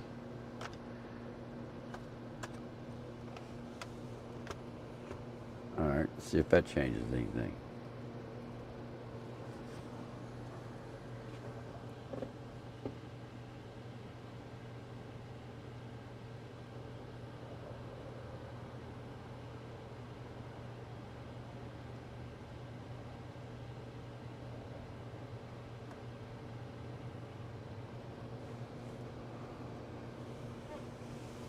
Is that more better? Seems like it.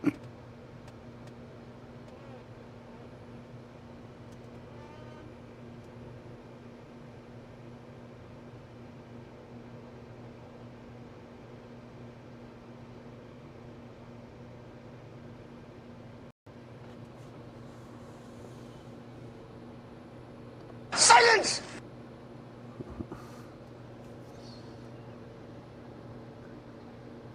I saw 1. I know nothing. Well, here's another nice. What the hell was that? What the? I thought I told.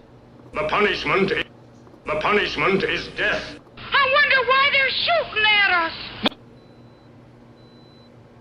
I wonder why they're shooting at us. I wonder why they're shooting at us. Must be from a rival network. RT possibly?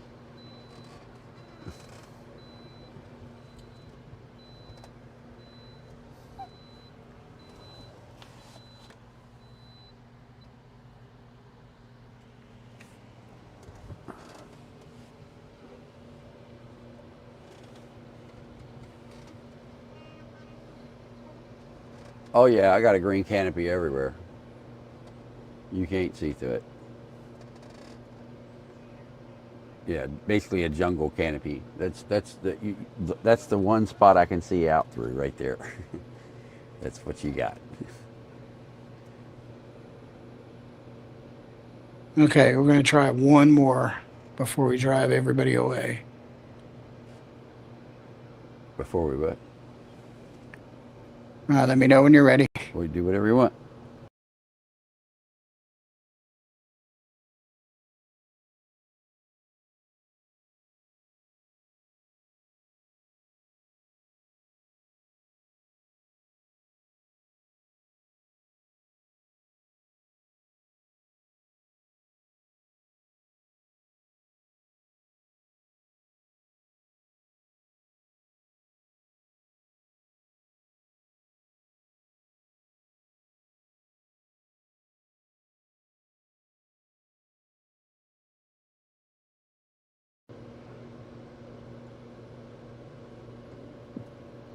All right, and we're back. Or maybe not. Yep, we're back there. You never know. 90% said that it was flawless. I still don't see it up on my screen, but what the heck of a delay. There we go. Oh, that went to poop. Did it?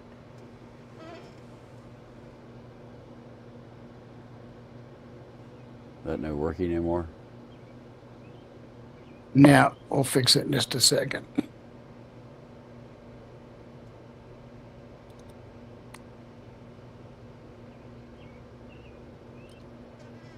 A lot of times that looks better.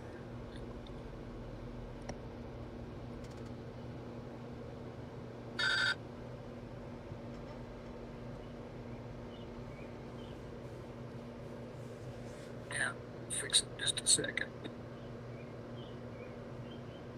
Oh, if I was going to do it, I wouldn't do it here.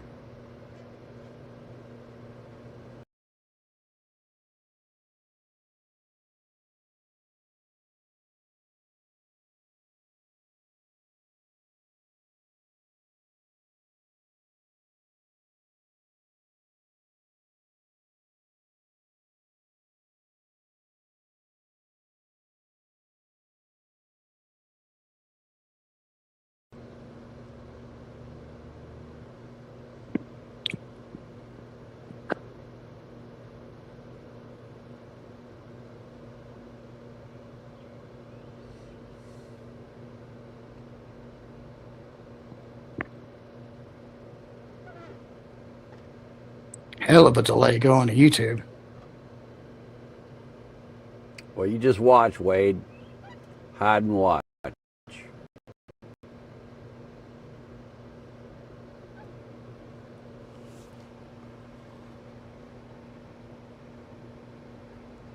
Oh. Racer, just stop and wait 3 seconds and restart your stream to them. Stop, wait 3 seconds, and then your restart? stream to YouTube. Stop.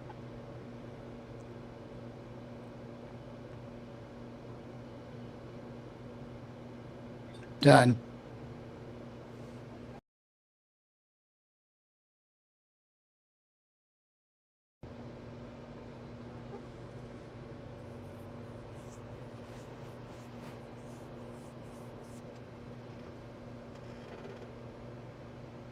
All right, that should have just flushed whatever. That was me. Should be coming back right now. There we go. All right, that should be fresh. After you guys saw the satellite dish spinning there.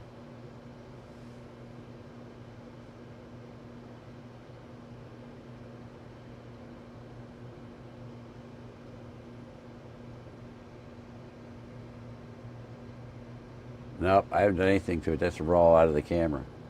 There's no modification to that whatsoever.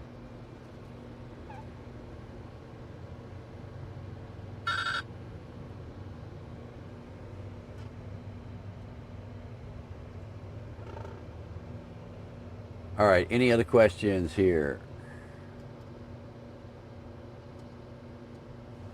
All right, so we're going to redo this poll. 83%. It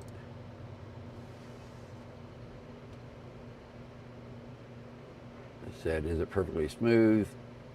17% said no.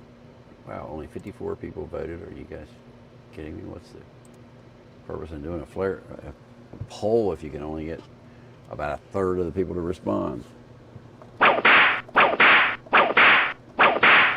Those of you that didn't vote, you got to do better. What the hell was that? What the hell was that? The beatings will continue until morale improves. Okay, we're going to start a new poll. If you don't vote in it, we're going to ban you.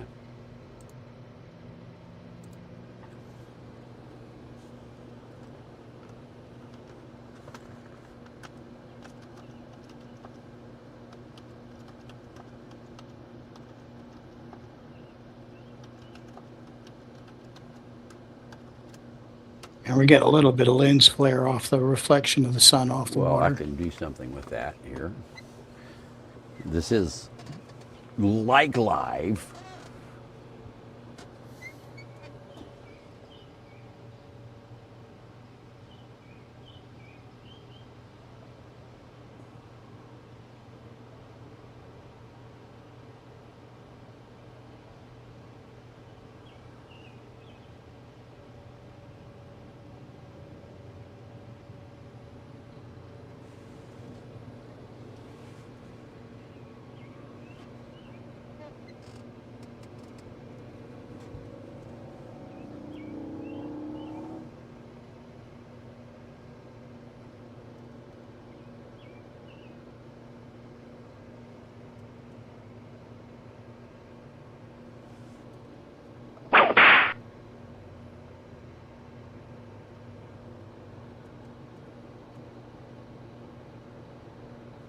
Logic clearly dictates that the needs of the many outweigh the needs of the few. Are you out of your Vulcan mind? Fascinating. I do not dispute it. I merely state that it is wrong. Live long and prosper. The beatings will continue until morale improves. Silence! You can't handle the truth. What are you people? On dope? I know nothing. Well, here's another nice mess you've gotten me into. Shall we play a game? I wonder why The punishment is death.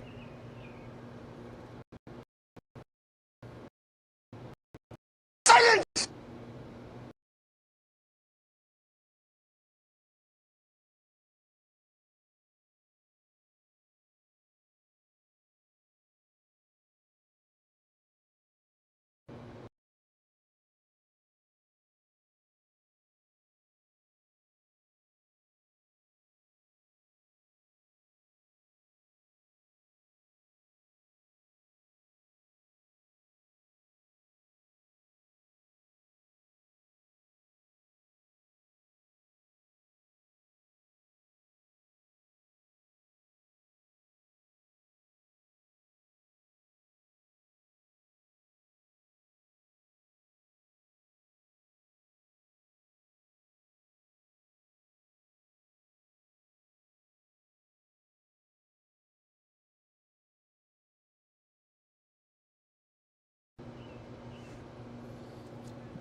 Oh, it looks a little better at my end. Are you out of your Vulcan mind? Are you out of your Vulcan mind? What the?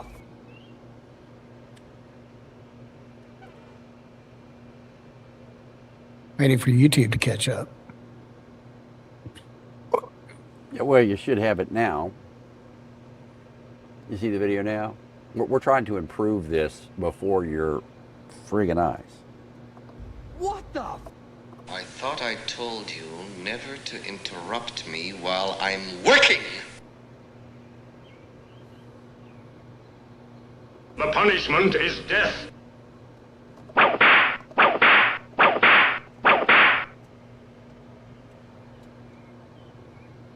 Silence!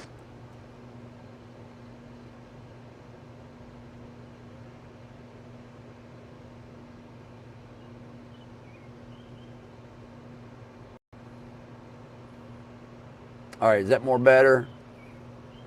100% said it's better. Or it's, yes, they like it. It's sweet, smooth, crystal clean with no caffeine. How is it? With a minty bit of freshness or whatever. All right, is that more better? I got 2 more settings to adjust. Get lost, dip. Get lost, dip.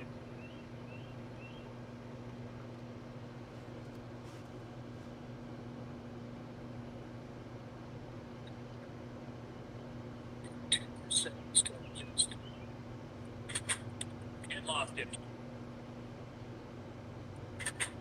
Get lost, dip.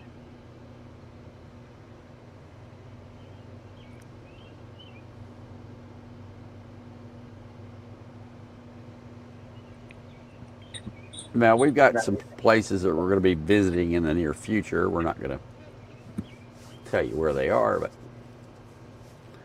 well, we're going to do it. Okay, as long as there's no dropouts, I'm seeing a 50% increase in the pixels on this one. It looks good.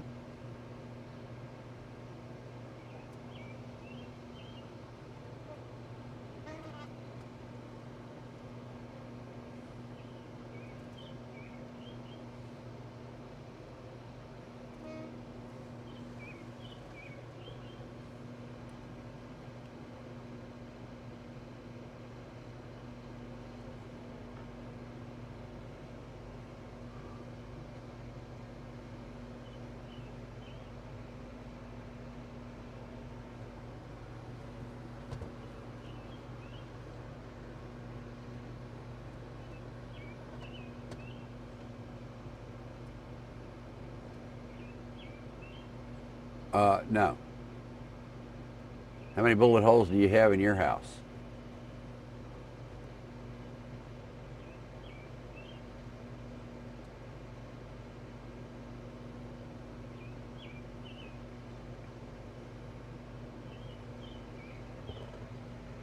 Chicken Little, if you had 5 bullet holes in your house, would you open up the view to show everybody where you were at?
Yeah, it is, but if I open it up anymore, I get a glare from the sun into it because the sun's going down.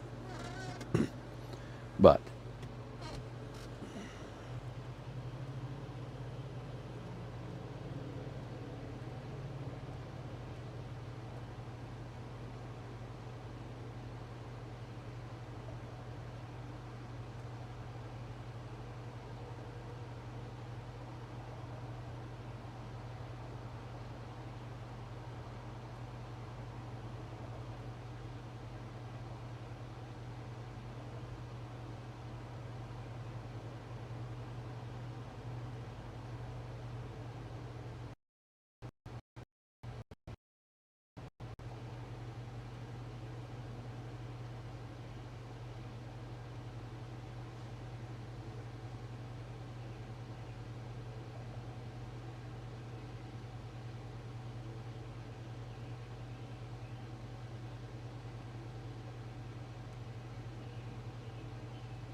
is that more better?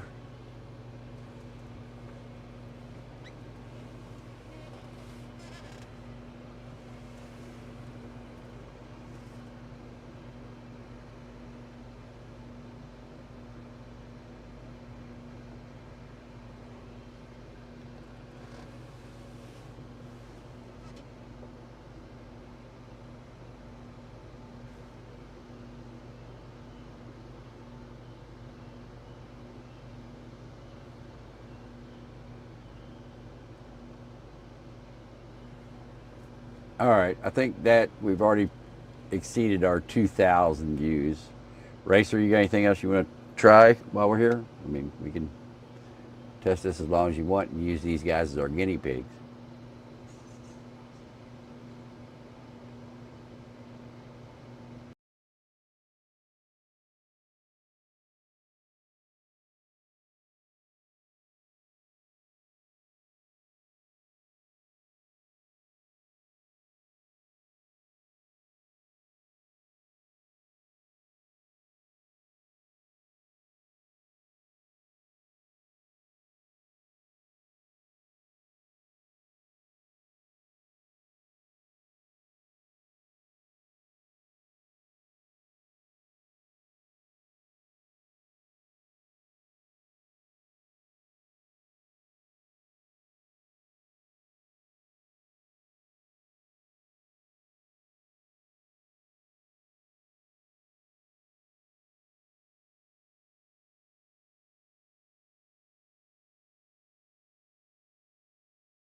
And I live in a van down by the river.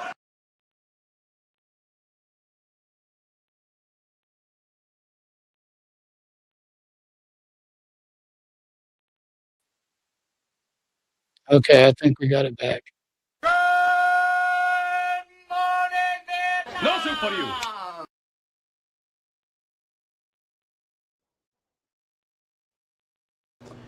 All right, so yeah, we still got to get rid of the Vietnam. Yeah, it's nice and private. You gotta love it. All right, so we're at 2214 is what the number is. Racer, you got any more tests you want to do to this thing? No, we're good. Show them the screen so they can screenshot it for evidence. Okay, so here it is, folks. 2,219 views. I'm going to end this, and as soon as it's done processing, we want to come back and see what the number is when YouTube gets done processing it to see how many views it has. So right now it's 2219. That's going to change here in just a second, and we're going to put whatever the new number is in the chat so as that everybody can see that. 2219 is what it is right now. It's going to jump here as soon as it does. Well, we can just end it here. It's 2219. Oh, there it is. It did change. 2223. 2223 is the magic number. 2223 views. All right, folks, come back and see what it is on the other side. Thanks for being here. We'll see you the next time.